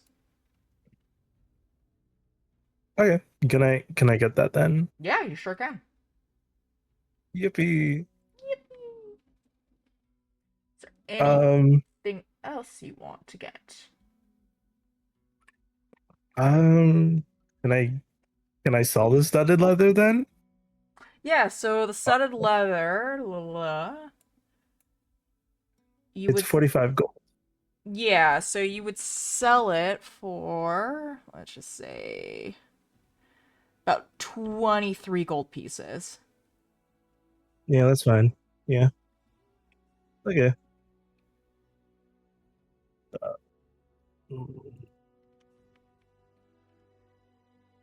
What is 50 minus 23? 50 minus 23? That's 27. Okay. Yeah. Got it. Anything else you would like to shop for? None. That's it for me.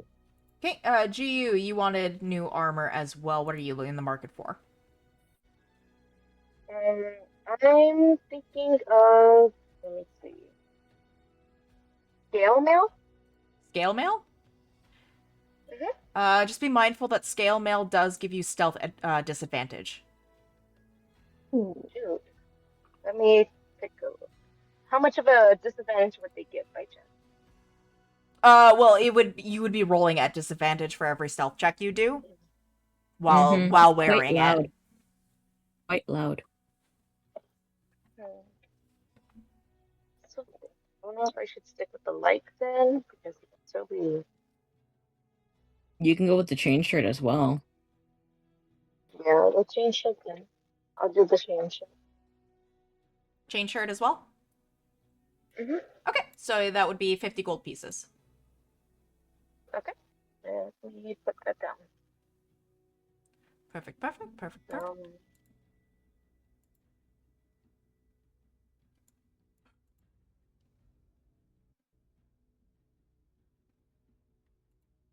Anything else? No, I think I'm... Everybody's good? Golden? Yep. Fabulous. Alrighty. If there's nothing else you guys want to shop for, like maybe, I don't know, new swimwear or something like that, but I was just saying, Swimwear. Swimwear? What? Swimwear. Let's go shop for swimwear. As well. Swimwear. Yeah, basically when you guys kind of go into this section here, it's kind of like, think of it like a fantasy mall, basically. And there's a bunch of different clothing stores to choose from. And it looks like with all these clothing stores, it appears that some of the clothing stores are sponsored by the different guilds. So the one that has all the swimwear is being sponsored by the Coral Guild. And you can see that there's a mixture of like practical swimwear, but then also swimwear of high fashion. So, depending on what you're looking at, if you're going for more of the high fashion, fancier swimwear, you're looking about 15 gold pieces. But if you're looking for the basic, more practical wear, you're looking at spending 5 silver pieces. So it really depends on how fancy y'all want to look. I'm Looks dropping at the 15 drawings. gold. Looks at Let me send the everybody. drawing. Let's send the drawings in. I guess I don't even know if Parm needs swimwear, but he'll get the basic swimwear.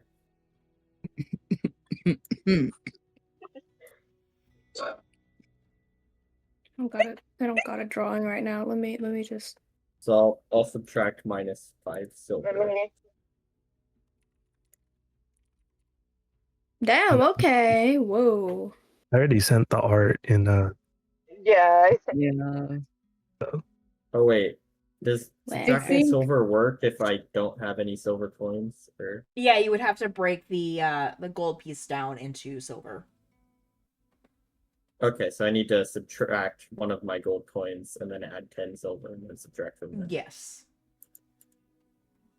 I kind of wish it did it automatically, but I guess we can't have that. All right.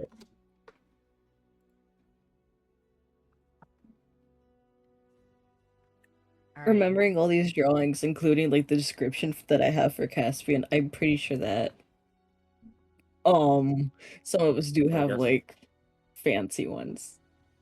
I yeah. don't know if mine's a combination of basic or fashion too. I would say because yours has like the jewelry and the designing of it as well. Yeah, It's not that's a the basic thing. one. Yeah, it's not basic. Okay, hold on. I forgot to finish the sketch. Oh my god.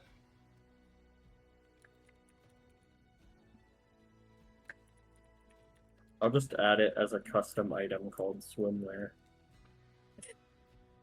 That's what I'm gonna have to do too. Swim. I see this.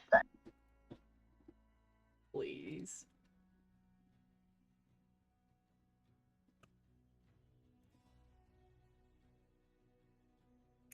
Yeah, I think we're all just gonna go to the well, except for Tarm. Tarm's going to the basic.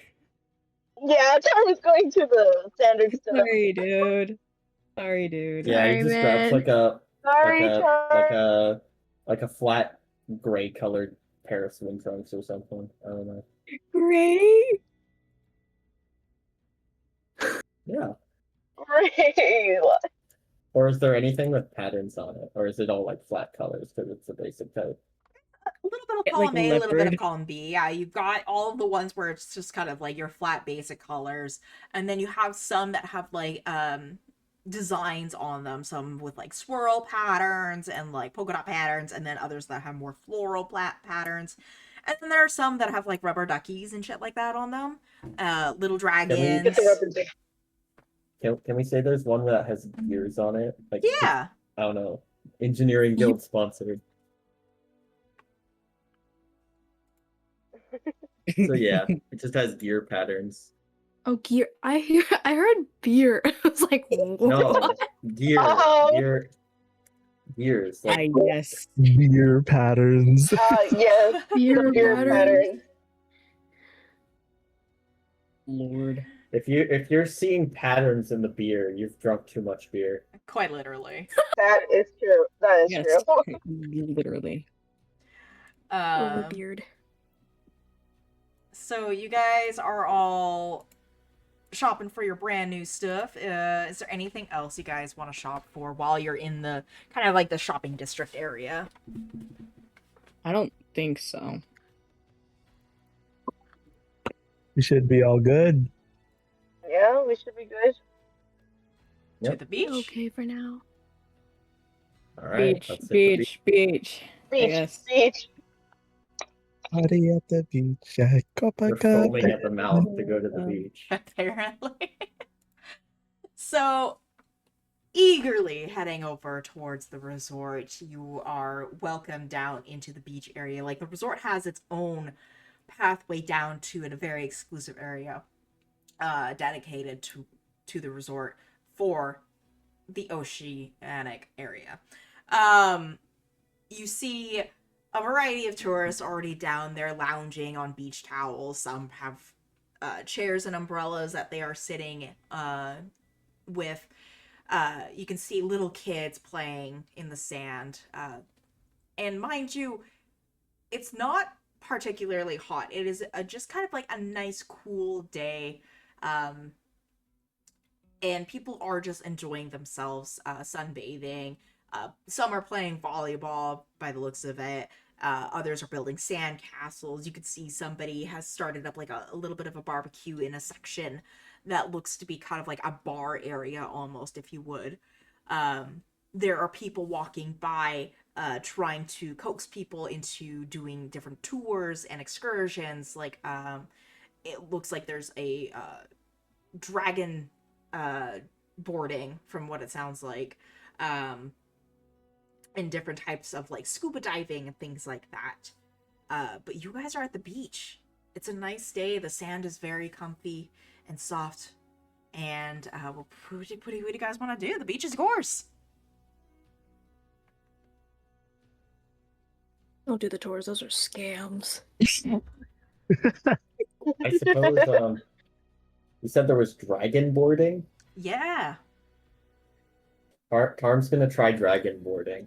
Okay. Is anyone gonna join me? You can surf I'll join on you. dragons? I'm joining. I'll join. I'm joining. I'm going with Tarm too.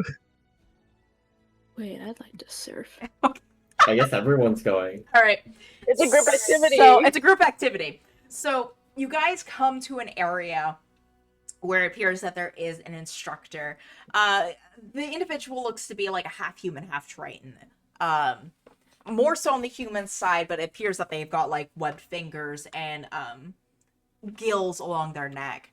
And they are holding what appears to be a dragon, but it's flat. And it's got wings out on the side. And they are instructing individuals who are joining this little group activity on how to properly stand and hold onto the board. Tethered to the board is this cord, and he's showing it off, explaining that the cord is what attaches to your foot in case you fall. Then you do not drown, you get attached to the board, and the board will essentially help you stay afloat if you cannot properly swim and get to the surface effectively. He does warn everybody that he is on standby if he needs to save anybody's lives, and he kind of winks at some of the ladies of like, I'll be happy to save yours. And so each one of you is able to pick out your own set of trial boards, essentially. There's a couple that are decorated in kind of like pink scales, all of which look the same. Kind of like, think of it this way, it's giving off like manta ray vibes, but with more of a draconic head shape at the end. Okay. Okay. Okay. Okay. Okay. Slay. Okay. Is there any gold ones? Yeah, so there is kind of like a gold board with like aqua scales mixed into it. Very fancy, very, very neat and sparkly. Are there any black ones or purple ones by chance? Yeah, there's gonna be a solid black one, and then there's also a solid purple one, but the purple one, when you grab it, you can see that the scales on top of it reflects kind of like this pinkish hue in the light. Ooh. Is there any I'll take that one. is there one that's like brass colored? There's not one that's full brass, but it looks like it's one that actually is fashioned out of metal. And the instructor warns you that it doesn't normally fit very well with certain riders, but he thinks that with your type, considering how you are warforged, he believes that this might be better suited for your capabilities. So it All is a kind of like an actual brass. What the hell? Roll 20 being interesting. He does inform you that it is going to be a little bit heavier than everybody else's as well. That's fine. Silver? There is Oh my god. there's going to be a silver laced one. Oh. So it's not a full silver one. It is kind of more of an aquamarine, with silver kind of like accents to it. Ooh. It does kind of, the way you look at it and like the way this aquamarine is shaded, it does kind of potentially remind you of a certain someone. I'm not naming any names. I'm just gonna leave it at that.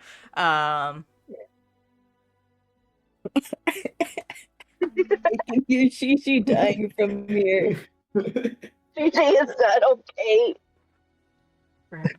Potentially a certain draconic individual with demonic blood.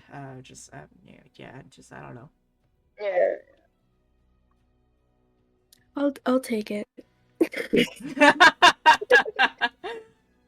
What are the pressure. leftovers? What are the leftovers? There are a bunch of different leftovers. There's one that has like these sort of yellow flowers kind of painted on it. There's one that has sort of these kind of like reddish swirls lining the scales. Kind of like almost I want to say circus like question mark. And then No. you see there's one of them that has kind of like a reminiscent sparkle to it. It's got these like stars on it, and each of the stars is what's kind of like giving off that bit of a sparkle to it. I'm taking the star one. Okay. Okay, that was quick. All right. So you guys are being instructed on how to properly stand on the board, and he's giving you a very thorough instructions, basically. So we're gonna do this in kind of like little different segments here in order to see how well you're able to pick up dragonboarding, if you would. He does introduce the beginner stage, the advanced stage, and the intermediate stage. So right now, you guys are considered the beginner stage. And We're the babies. you the babies.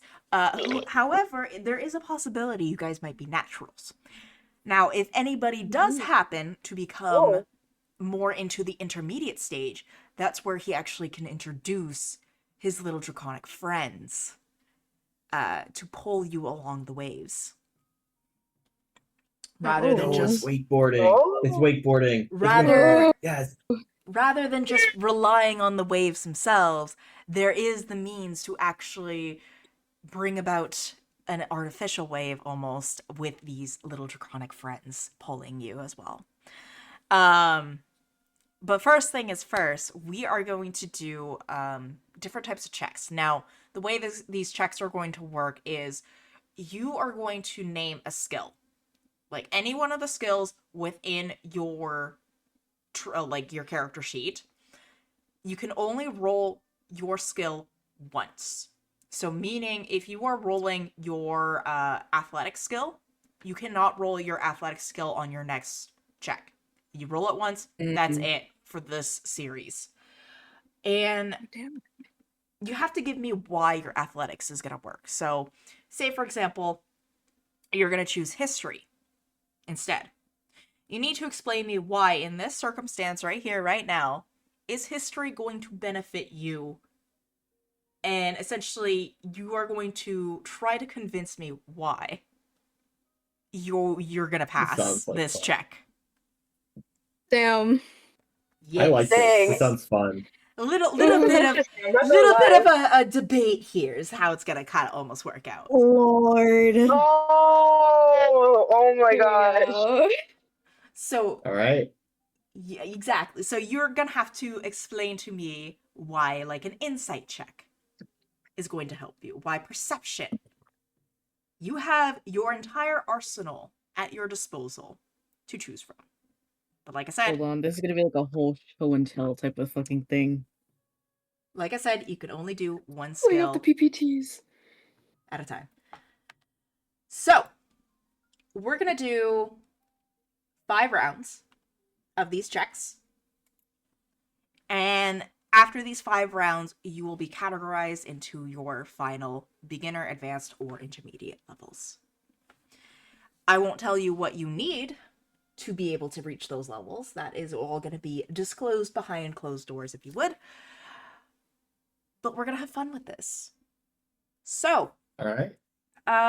here's what we're going to do just for a more simplistic way of keeping things in order. We're going to do this in order of initiative. So, for starters, let's have everyone roll initiative. Oof. Okay.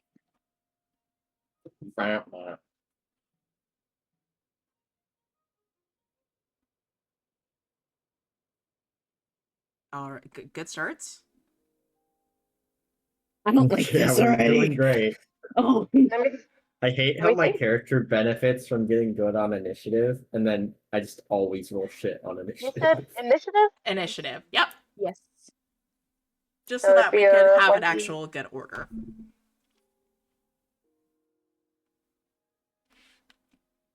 It'd be 1d20, right? Yep. 1d20 plus your initiative modifier. It should be your dex. Yeah, that's what I was thinking. So it'd be the dexterity? Yep.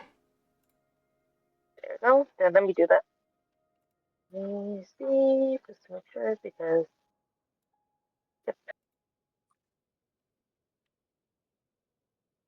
Shishi, did you roll? Yes, I have 10. I got a 10 too. Oh. No! Who's Good luck, Caspian. who has the higher dex between the two of you? So us? Dex? Dex, yeah. I have a 6. I have a 6. Is it the top? Oh, hold on. What? Wait, give me a sec. Yeah, what's Oh, It's plus or minus. I have a plus 6. What's your dex modifier, Shishi? I have a plus 5. okay, so So it's Clary. Clary first. yeah, Before- to you then. Well, after Caspian. Yeah. Okay. Cool. So Caspian, Agiu, Aurelian, Aurelius, and Tarm is Oh the boy. order we are going in. Okay. So let's see here. Caspian, go ahead and give me your first roll. And explain to me why that roll is going to be a pass. I want to use acrobatics Okay? to at least stay steady with our little friend. Okay. Because if not, I'm gonna fucking cry.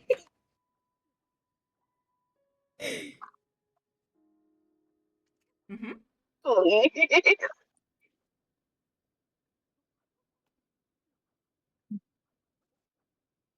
Thank you, Lord. 16 plus modifier or no modifier? With modifier, you would roll your skill check as like a normal skill check.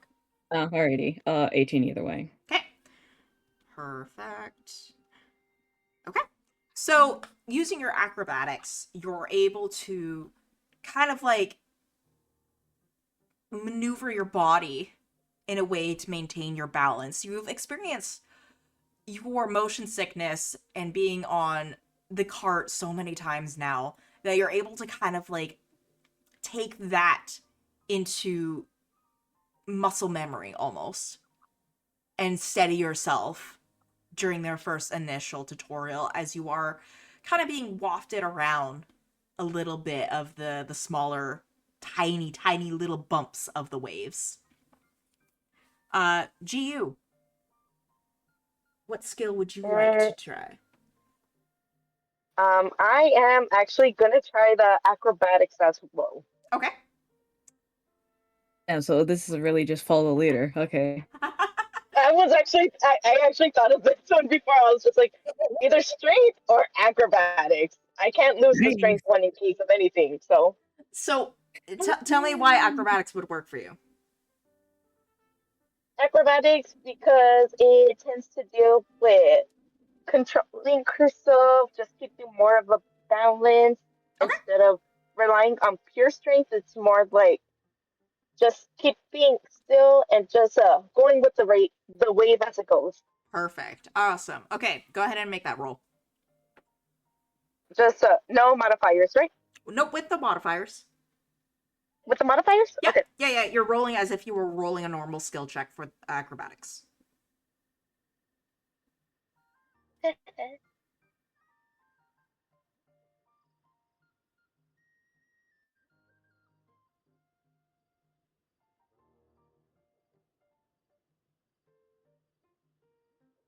I got an 11. 11. Okay. So you do find yourself on the board. You do kind of like slip a little bit, but you're able to quickly regain your balance, and you have that moment of like, oh god, hope nobody saw that. But you do maintain yourself steadily, just enough to be able to not fully fall off. There's a little couple hiccups here and there, but you're able to maintain a well enough balance to stay on top of the dragon board. Aurelian. Oh boy. Um, this is hard. What do I want to do first? Can I do like intelligence, or does it have to be this like the skip on the list? It would have to be a skill from the list. Okay. Ow. Ignore me. I'm just writing something down. Dang, all my stats are awful. This time thing. Like I said, if you can convince me why you should pass, then the DC may change. Who knows? Fair. Is this one working? No, it doesn't. Okay. You know, I'm not gonna follow the leader on this one, at least not right away. Can I do insight? Okay. How would you do your insight? If I'm not wrong on my interpretation of what insight is, when you're learning something new, you kind of need to learn what it is and how it works before you go and actually really try it. So, like, you can't just jump on a board and expect everything to go clearly and go well. You have to know what you're doing. And so I think for Aurelian, they would definitely be very cautious trying something new for the first time and really like listening to the instructors and probably later on asking couple more questions before getting on the board and following those directions in order to A, be successful, B, not kill themselves. Ooh. That is a very interesting take on insight. I love that. Go ahead and make your roll. Okay. Not get killed is crazy. I went surfing last summer. Listen. Oh, damn. Don't hit me. Oh no! Oh, no. No! Damn. What'd you You know roll? what? You tried your best.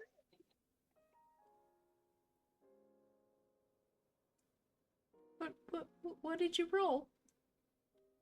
I got a 6. Okay. It hates me. You know what's funny though? That 6 may be a 6. However, the way you convinced me about using that skill may have been in your favor. I will say that. You are on the board and you're trying to pay attention as much as you possibly can to the instructor. And it's enough to the point where you kind of like lose concentration yourself. you find yourself slipping off the board, but not full on falling. You do catch yourself, and you have that moment of like, oh no, I screwed up. Oh no, what do I do? Crap. But you look up at the instructor and you can see the look on his face. And through your insight, you can see he's very encouraging and he's very much like, no, you got this. You can keep it. You can keep at it. Like, you're gonna hit that mark. And you get up on that board and you kind of like balance yourself steadily, more so than you did the last time. Aurelius, what's your skill? Hello, Emilian.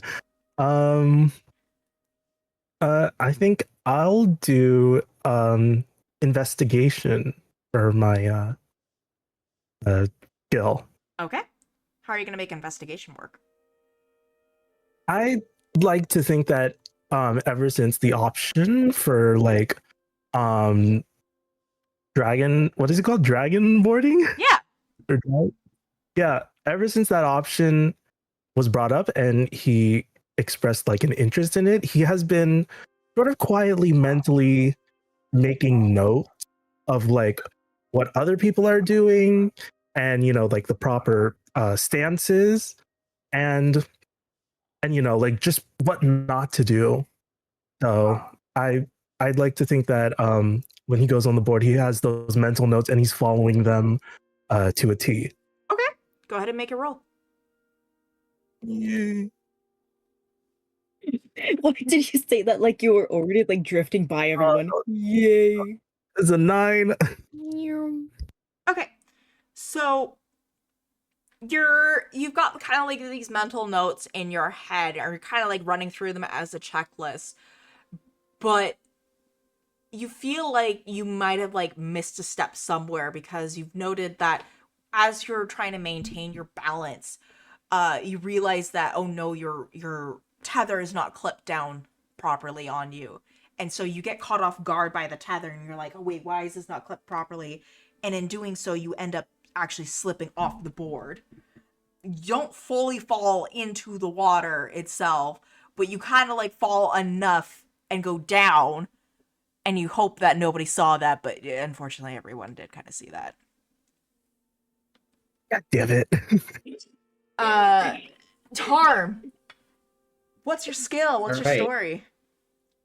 I'm gonna use perception, Okay. and so the reason for that is Tarm, he's going last, so he had the chance to see what everyone did and really take note of the little movements, like what muscles, what stances, and like what was the position of their like how were they distributing their weight from the looks of it, and in the case of the most recent one, Aurelius, what went wrong, and he double checks his little clip on for his for like the strap and all the equipment, and once he's sure it all looks good, he sets out, having well perceived Okay. what needs to be done. Absolutely. Go ahead and make that roll.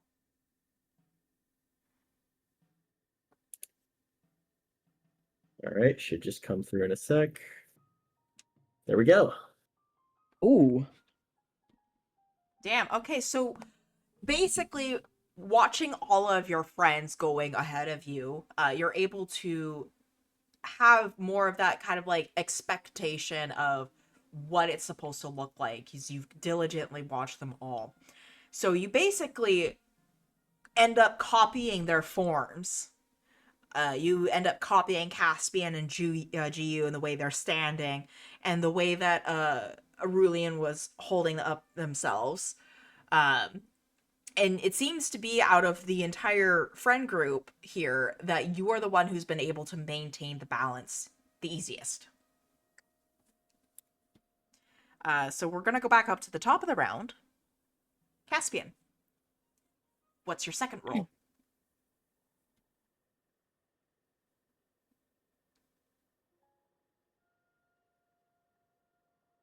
Caspian. That's block. My dice fell. And I did not realize that until I was lovely with the dice. 30, 20 What's for nature. okay? Nature, and how is nature going to apply to this? I want to use nature because I want to read the waves and how they are. As long as I keep my balance, like how I did, I can navigate through how I can read the tides, and ensuring that it can stay on properly, nothing goes badly as well. Okay, so you're able to basically time each wave, and you're able to move your body to go in rhythm of the wave, and you're following this pattern just by watching the water move, and you're finding yourselves into kind of like this more natural stance at this point. GU, what's your skill? Choose survival. This one because, this is her going into like survival mode, like how would she be able to handle the waves in case of anything. So she's like thinking in that way and trying to think of how to take control of that. Okay, go ahead and make your roll. You got it.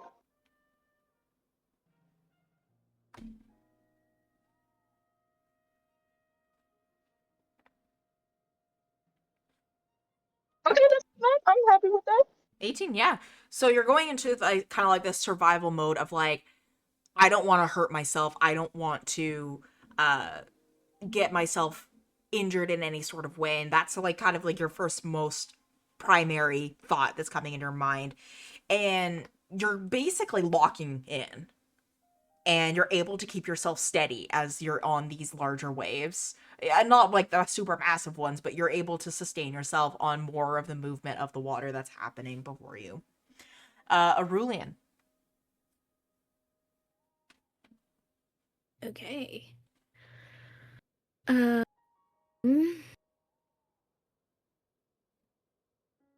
use acrobatics. Okay. And acrobatics because in the beginning, Aurelian would be obviously using insight to really gain confidence and know what they're doing. So now it's relying on their own instincts and the stuff that they would know so far. And so using acrobatics and relying on their body and relying on their balance and their skill in order to stay on that board and to be successful on that board. Okay.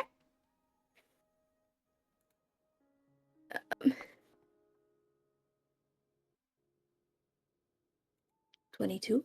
22. So, taking what you've seen and what you've learned, you're now coming back into kind of like more of the muscle memory happening. And you're feeling a little bit more confident in terms for your stance as the movements are starting to feel more natural as you're moving with the board itself. Aurelius.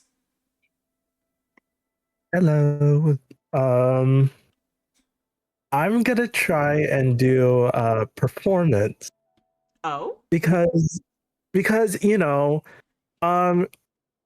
sort of messed up in the beginning, yeah.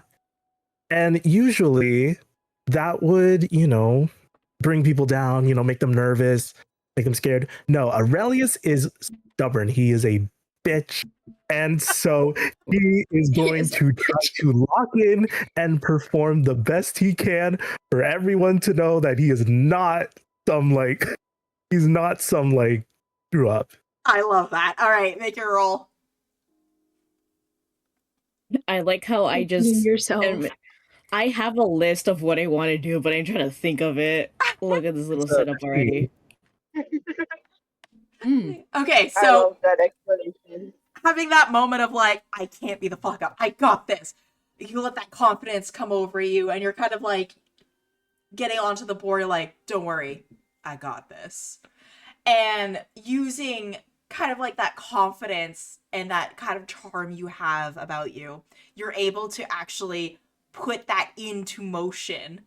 And you have that moment where you're still trying to maintain control of your confidence, but in the back of your head, you're like, holy shit, it's actually working. Charm. Let's go. Please. All right. So I want to, although I clicked it by accident, I want to do a animal handling check. Okay. Because it's a bit of like looking at it sideways, but in many ways, like waves, they are sort of animals themselves. Some cultures in the world have interpreted them as like horses crashing into the shore, and thus in a way, animal handling skills and understanding how an animal is wild and doesn't really conform to the rules, and given an understanding to how the ocean is unruly and sort of does what it wants. Okay. Interesting. All right. Let's see your roll.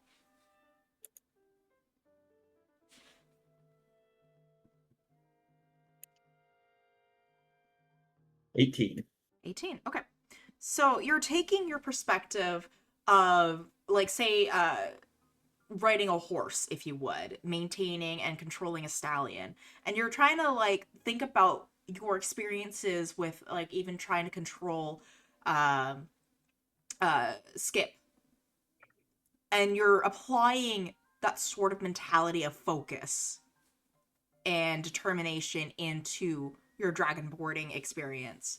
And you're able to maintain that focus and control within the motions. And you're standing and maintaining that sort of body movement with each wave. And you're actually finding that you're able to start maneuvering the board a little bit more than the others. And you're sort of able to actually uh, find yourself turning and actually drifting a little bit. It's slow, mind you, but you're able to actually have that more natural stance to yourself.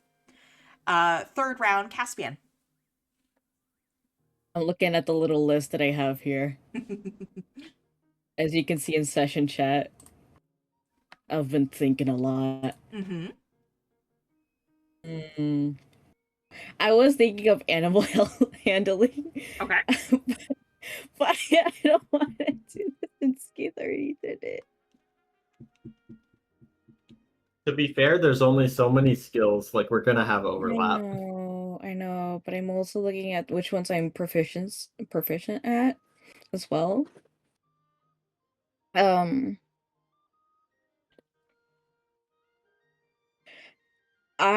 going to go with history. Okay.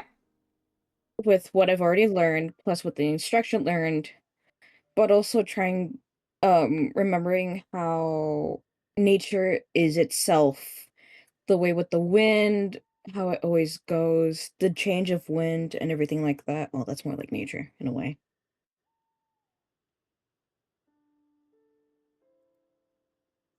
But remembering some of the lessons that I was taught of how to read weather in a way. Okay. Go ahead and roll your check. I already rolled it before you even talked. 22. 22. Okay. Yeah. So you're feeling kind of more one with the board. And just like Tarm, you're able to find yourself turning and drifting and more within control of the board, taking all of your experience that you've able to develop so far. And it seems to me like you're starting to become a little bit of a quick learner in regards to this. Yay.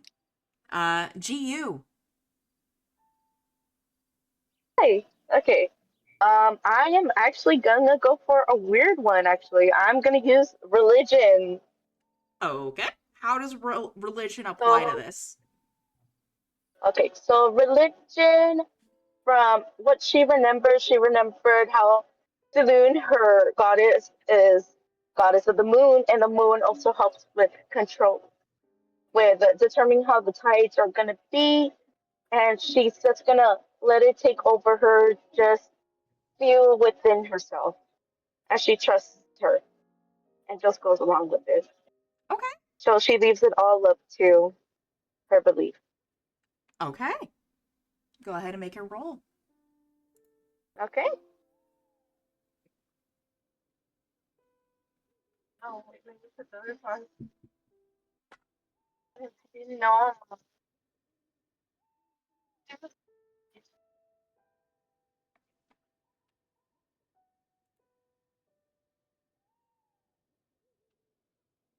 Ooh, on that 20. Oh shit! Okay. Damn. So before you're even getting onto the board, you're kind of like having the moment of like, Moon Goddess guide me. And you're having kind of like that quiet moment, turning everything else off before stepping on. You take that deep breath and you can just feel kind of like one with the ocean almost. And it's kind of like in a dance. You feel yourself moving within the waves. And you're able to turn and drift and actually move a lot faster, and you find yourself you're going a little bit farther. And the instructor actually has to call you back like, hey, you're like, don't get too cocky, come on back now. And you turn yourself and move with the waves back to the rest of the group, not even realizing, oh shit, like I went a little too far, my bad. Aurelian. Oh man. Um.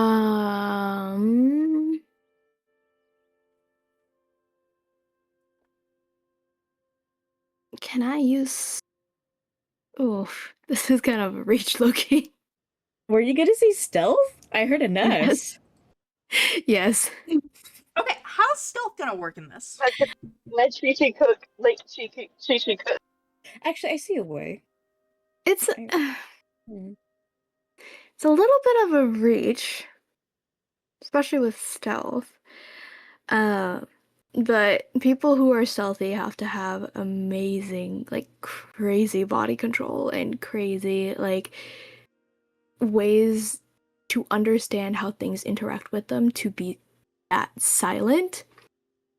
So Aurelian, being the person that they are, they obviously would have a lot of stealth career path-wise. And at this point it has become base instinct, and so they have incredible body control outside of like their acrobatics or athletics or anything like that. And they would kind of use this as a fallback instinct almost, in case anything happens while they are out on the board and the water. Okay, go ahead and make the roll.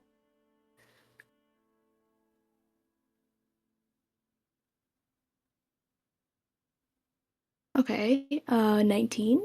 Okay. So you find that you end up actually getting on the board without the instructor knowing. And you're kind of off to the side and you're doing your movements and training, essentially, taking what information you were able to gather before getting onto the board from all your previous attempts. And it takes a minute for the instructor to actually like realize, oh shit, you're already out there, you're already doing your thing, and you're succeeding by the looks of it. You are focused and your body control is on point for you to be able to maintain yourself on the dragon board. Aurelius. Oh Lord. I don't really have much else left. See, we went carefully. We went carefully. Huh? We went carefully of what, like, if you want to be weird, you can be weird. Well, I sort of have to be weird because that's where I'm proficient in. I was gonna say, at the end of the day, no. you're convincing me. So just roll a persuasion check on mime. Okay. So I was thinking of either doing deception or persuasion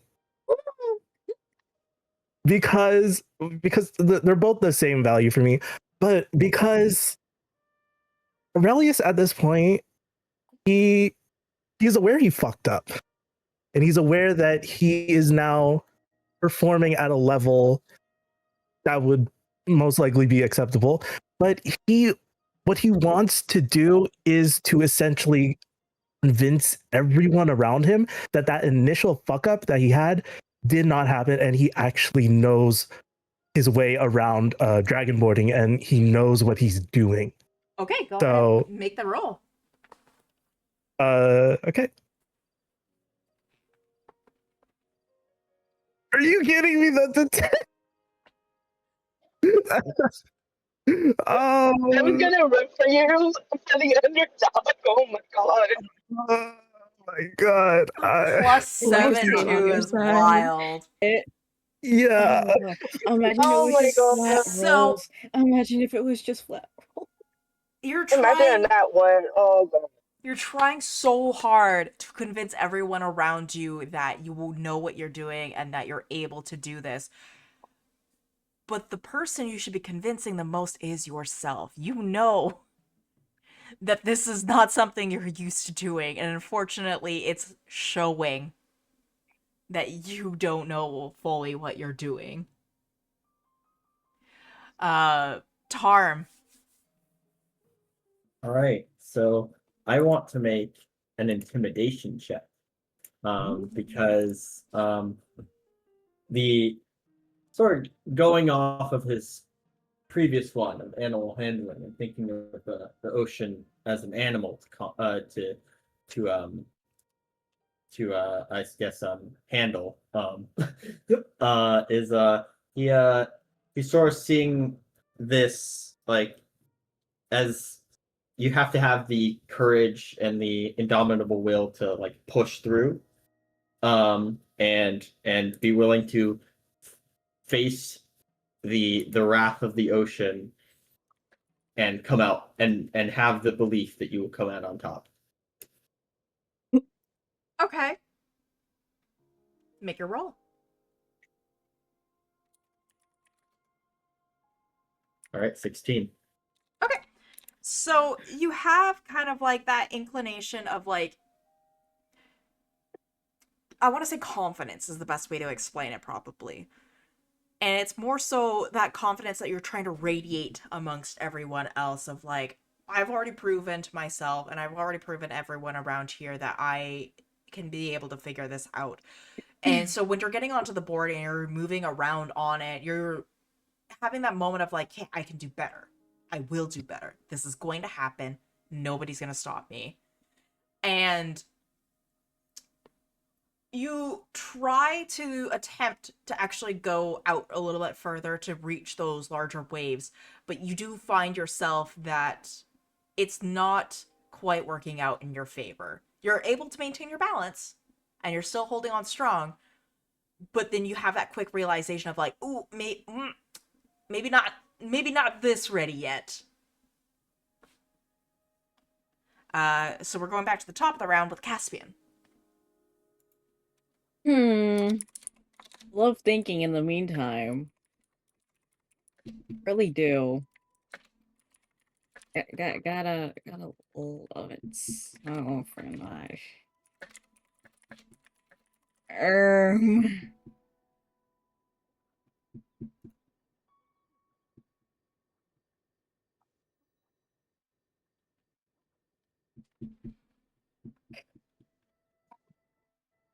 Shit. Lord, help me.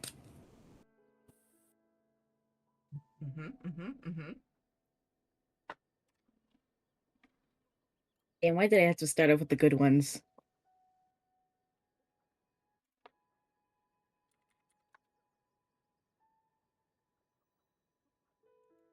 You know what? Perception. Okay, why? I'm going to go with perception because, yes, she has gone first, but she also wants to see how everyone else is learning, how they are going as they're proceeding, seeing how the instructor is teaching all of us in a way that we can understand, guiding us, everyone going at their own pace in a way that they are comfortable enough to hold on, seeing some of the mistakes, seeing how balanced that they are, seeing what types of mistakes she could be doing as well, and trying to improve herself into bettering her stance, speed, and everything of the sorts. Okay, go ahead and make your roll.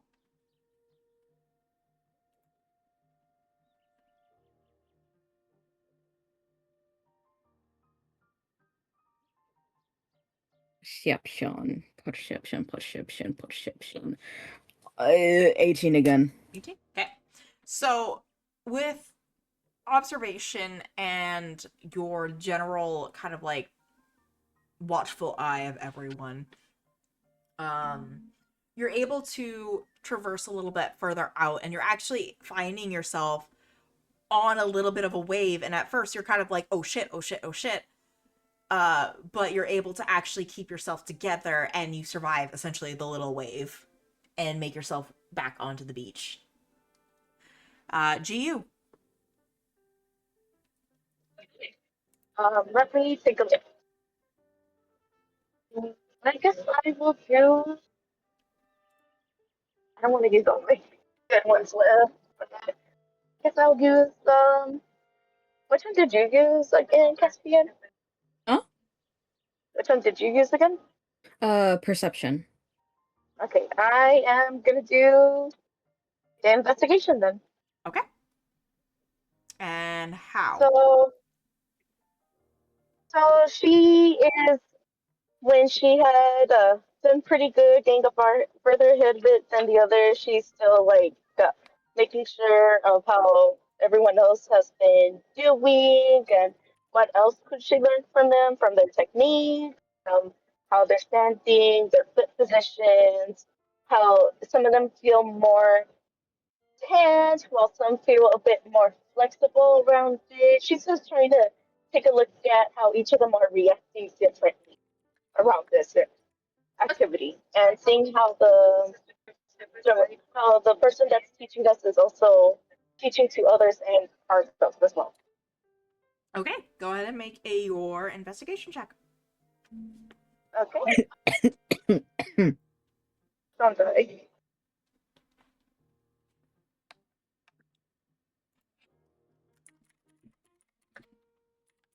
Okay, not bad. So, with the 19, you're kind of like having that moment of you're taking those mental notes, and you're like, okay, so this is what we're gonna do. We're gonna do this and then this. And then you're kind of like taking the fuck ups, let's just put it this way, into the back of your mind of like, hey, don't do that. Do this instead. And you're able to have that moment out on the water, and you see a wave approach, and you're getting yourself ready, and you're like, okay, I got this. You're gonna do this mental checklist in your head. Deep breath. You're up on the wave.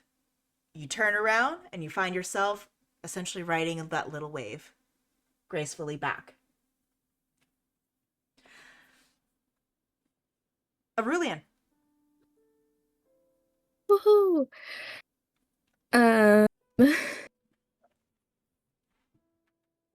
Man, I'm also running out of.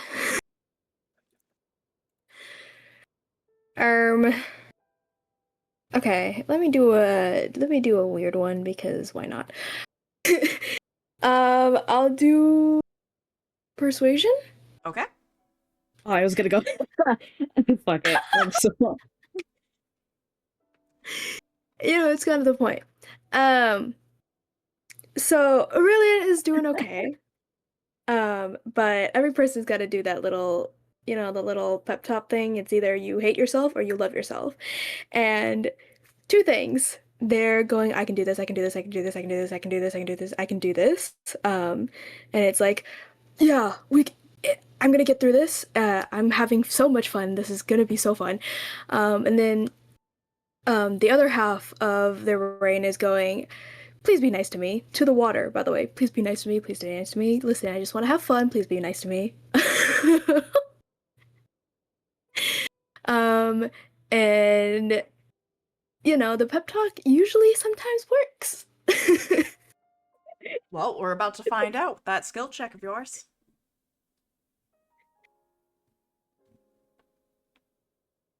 21. 21? Okay. Ooh. So it sounds to me like that pep talk was enough. You're having that moment, that like kind of like hype yourself up kind of moment, as you not only just grab your board and go, you basically grab your board and book it. And in your head, you're like, okay, I got this. Yeah. And then you start writing your wave. Easy peasy, lemon squeezy, basically. That pep talk to Yay. yourself was enough to really pull through. And you find yourself actually having that moment of like, holy shit, I'm doing it. I'm actually doing it. Aurelius. Hi. Hi. Um. So, did I do a stealth check? Yeah, you can certainly try. How are you going to complete this stealth check? Because at this point, Aurelius is just he is defeated. He essentially embarrassed himself twice out there. So he doesn't want to do anything flashy or anything like big anymore, especially considering who might be watching, who has already has a preconceived conception of Aurelius. So he's just trying to be like, I want to perform fine enough that my performance just flips in through everyone else's. Okay. Go ahead and make your stealth check.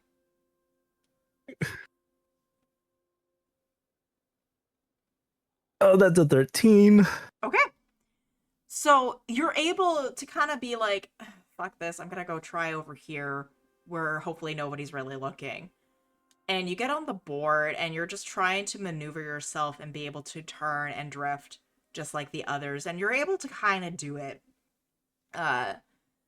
And you look up and you realize that kind of like nobody's really paying attention to you. They're all paying attention to each other out in the ocean. So that kind of enables you to kind of have that secluded experience for yourself of being able to figure it out on your own without the reliance of everyone else around you.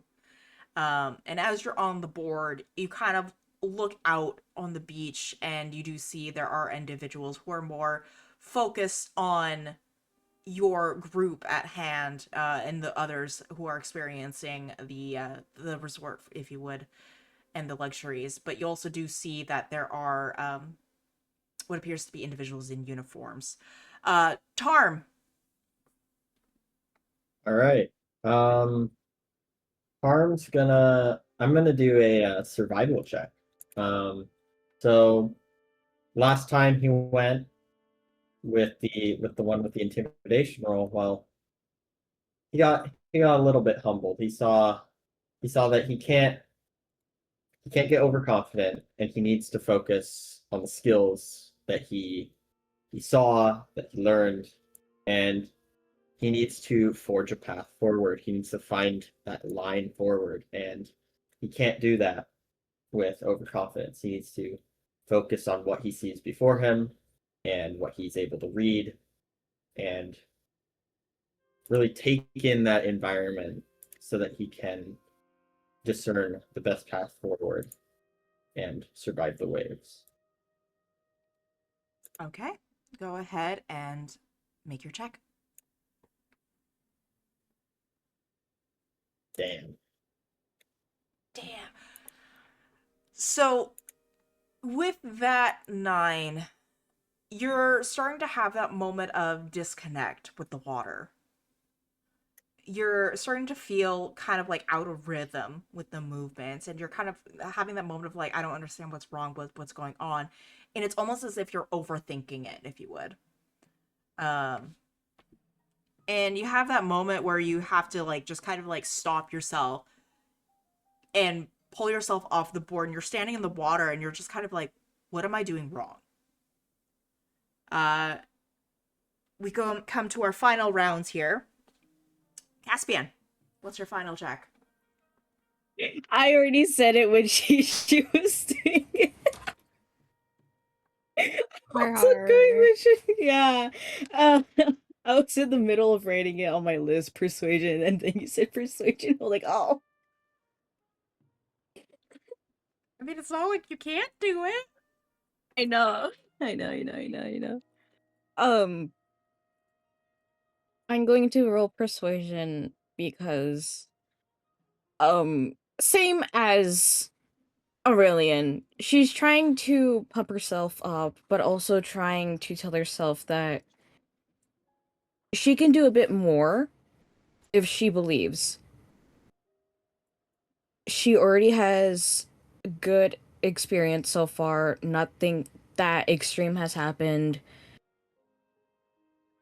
She calms herself down and all of her nerves, convincing that nothing bad will happen, that she'll be alright. Just take a few deep breaths. Inhale, exhale. Reminding herself that even though she has motion sickness, she's doing good. Nothing bad is happening, and if she continues to do so, she'll be perfectly fine. Okay. Go ahead and make your check.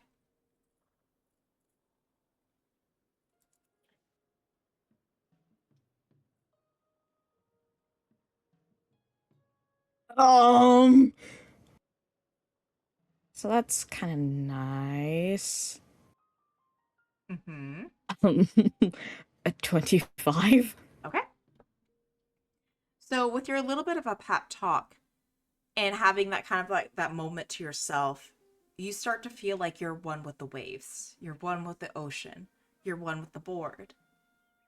And before you know it, you find yourself actually on top of a very large wave. Like, well, not like extraordinary large, but large enough to where the instructor's kind of like, oh, oh dear. Oh, no. Okay, hold up. They're cooking. I can see it. We're good. GU.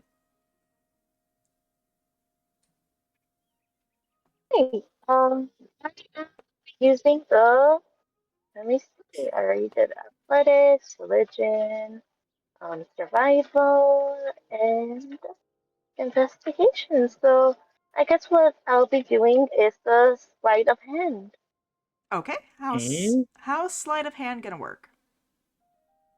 So for sleight of hand, usually you have to be very quick about things, especially while grabbing onto them, or also thinking quickly while you're sneaking out, or whether you're getting out of the place as well. So for her, she's gonna use that type of mentality as like, okay, it's just like as you've done before, like you just do what you gotta do, just do it quickly and fast. Okay, go ahead and make your check.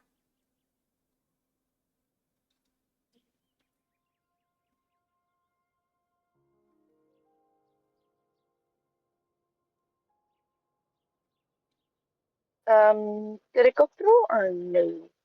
I don't see anything. Okay, I'll try again then. It's probably on the thing, but it didn't show up. Let me just send another one then. Yep. Hold on. I'm gonna look at Oh, this. Oh, there it is. too bad. Yeah, there. Yeah, I did the second time. Yeah, that's the second time. Okay, so you're trying to make more like sharper maneuvers, if you would. Kind of utilizing that balance and sort of that kind of mindset of like be quick, be fast, be uh mobile. There we go. That's the word I'm looking for. Um it's kind of working out for you, but you find yourself that the further you're going out and trying to apply this maneuverability, it's not quite working out the way you expected, and you find yourself needing to pull yourself back. Aurelian.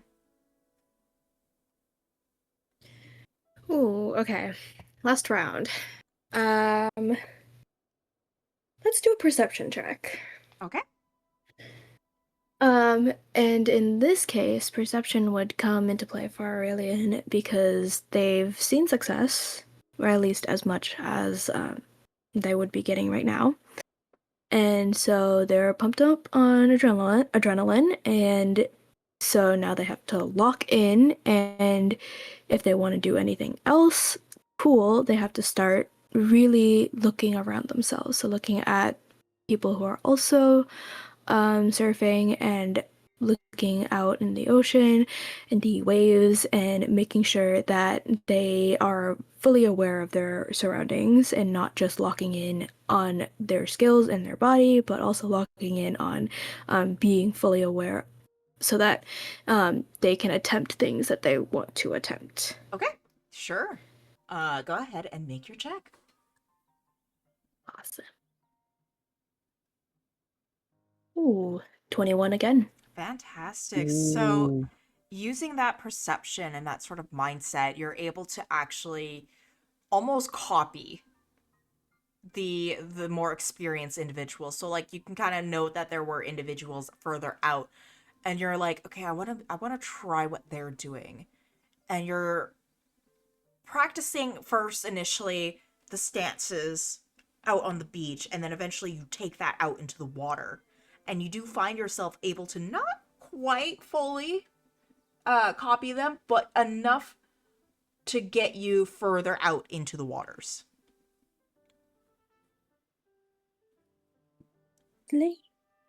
Aurelius, you got this. You got this. Oh, you got it.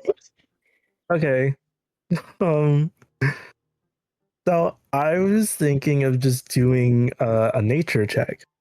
Okay. So this entire time, Aurelius has just been. He's been not really thinking of himself. He's been thinking more about how he is being perceived by others, especially with this group of uniformed individuals starting to take notice of him. He wants to try to block it all out and really just focus on the act of surfing itself. Okay. Is it like a look? Go ahead and make your roll. I'm gonna take my Please, God, please.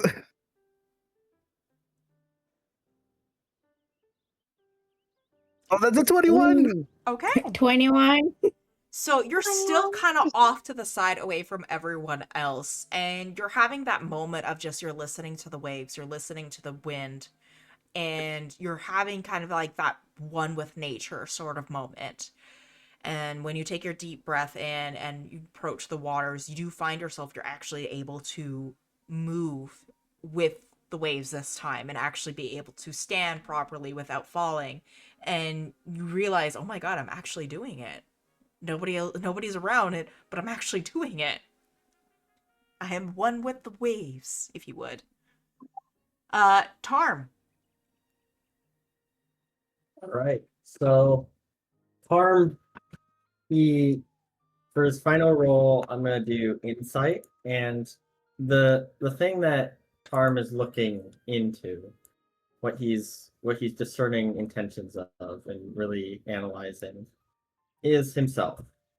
He thinks about how he had such a successful first run and a pretty good successful second run, and in those he wasn't trying to like force things. He wasn't trying to force a path through. He wasn't trying to pit his will against the ocean. He was handling it. He was using every part of himself to handle the animal that is the ocean, and you can't control it. You can't decide its actions, but he can use what he saw the others do and know what he has done himself now, and he can compartmentalize that. He can use it and absorb it, and whatever the outcome, he had a good run, and he will be satisfied with whatever the result, but he's going to give it his best shot. All right, go ahead and make your roll.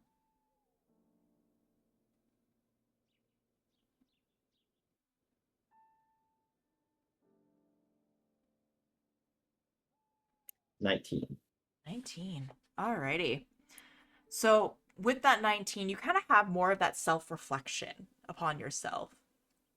And you have that moment of kind of like that growth and development to be able to push forward your doubts, and your kind of like negative thoughts, and everything basically coming at you is more positive note of like, this is a time frame for me to learn, a time frame for me to be with friends, and regardless, we're here to have fun.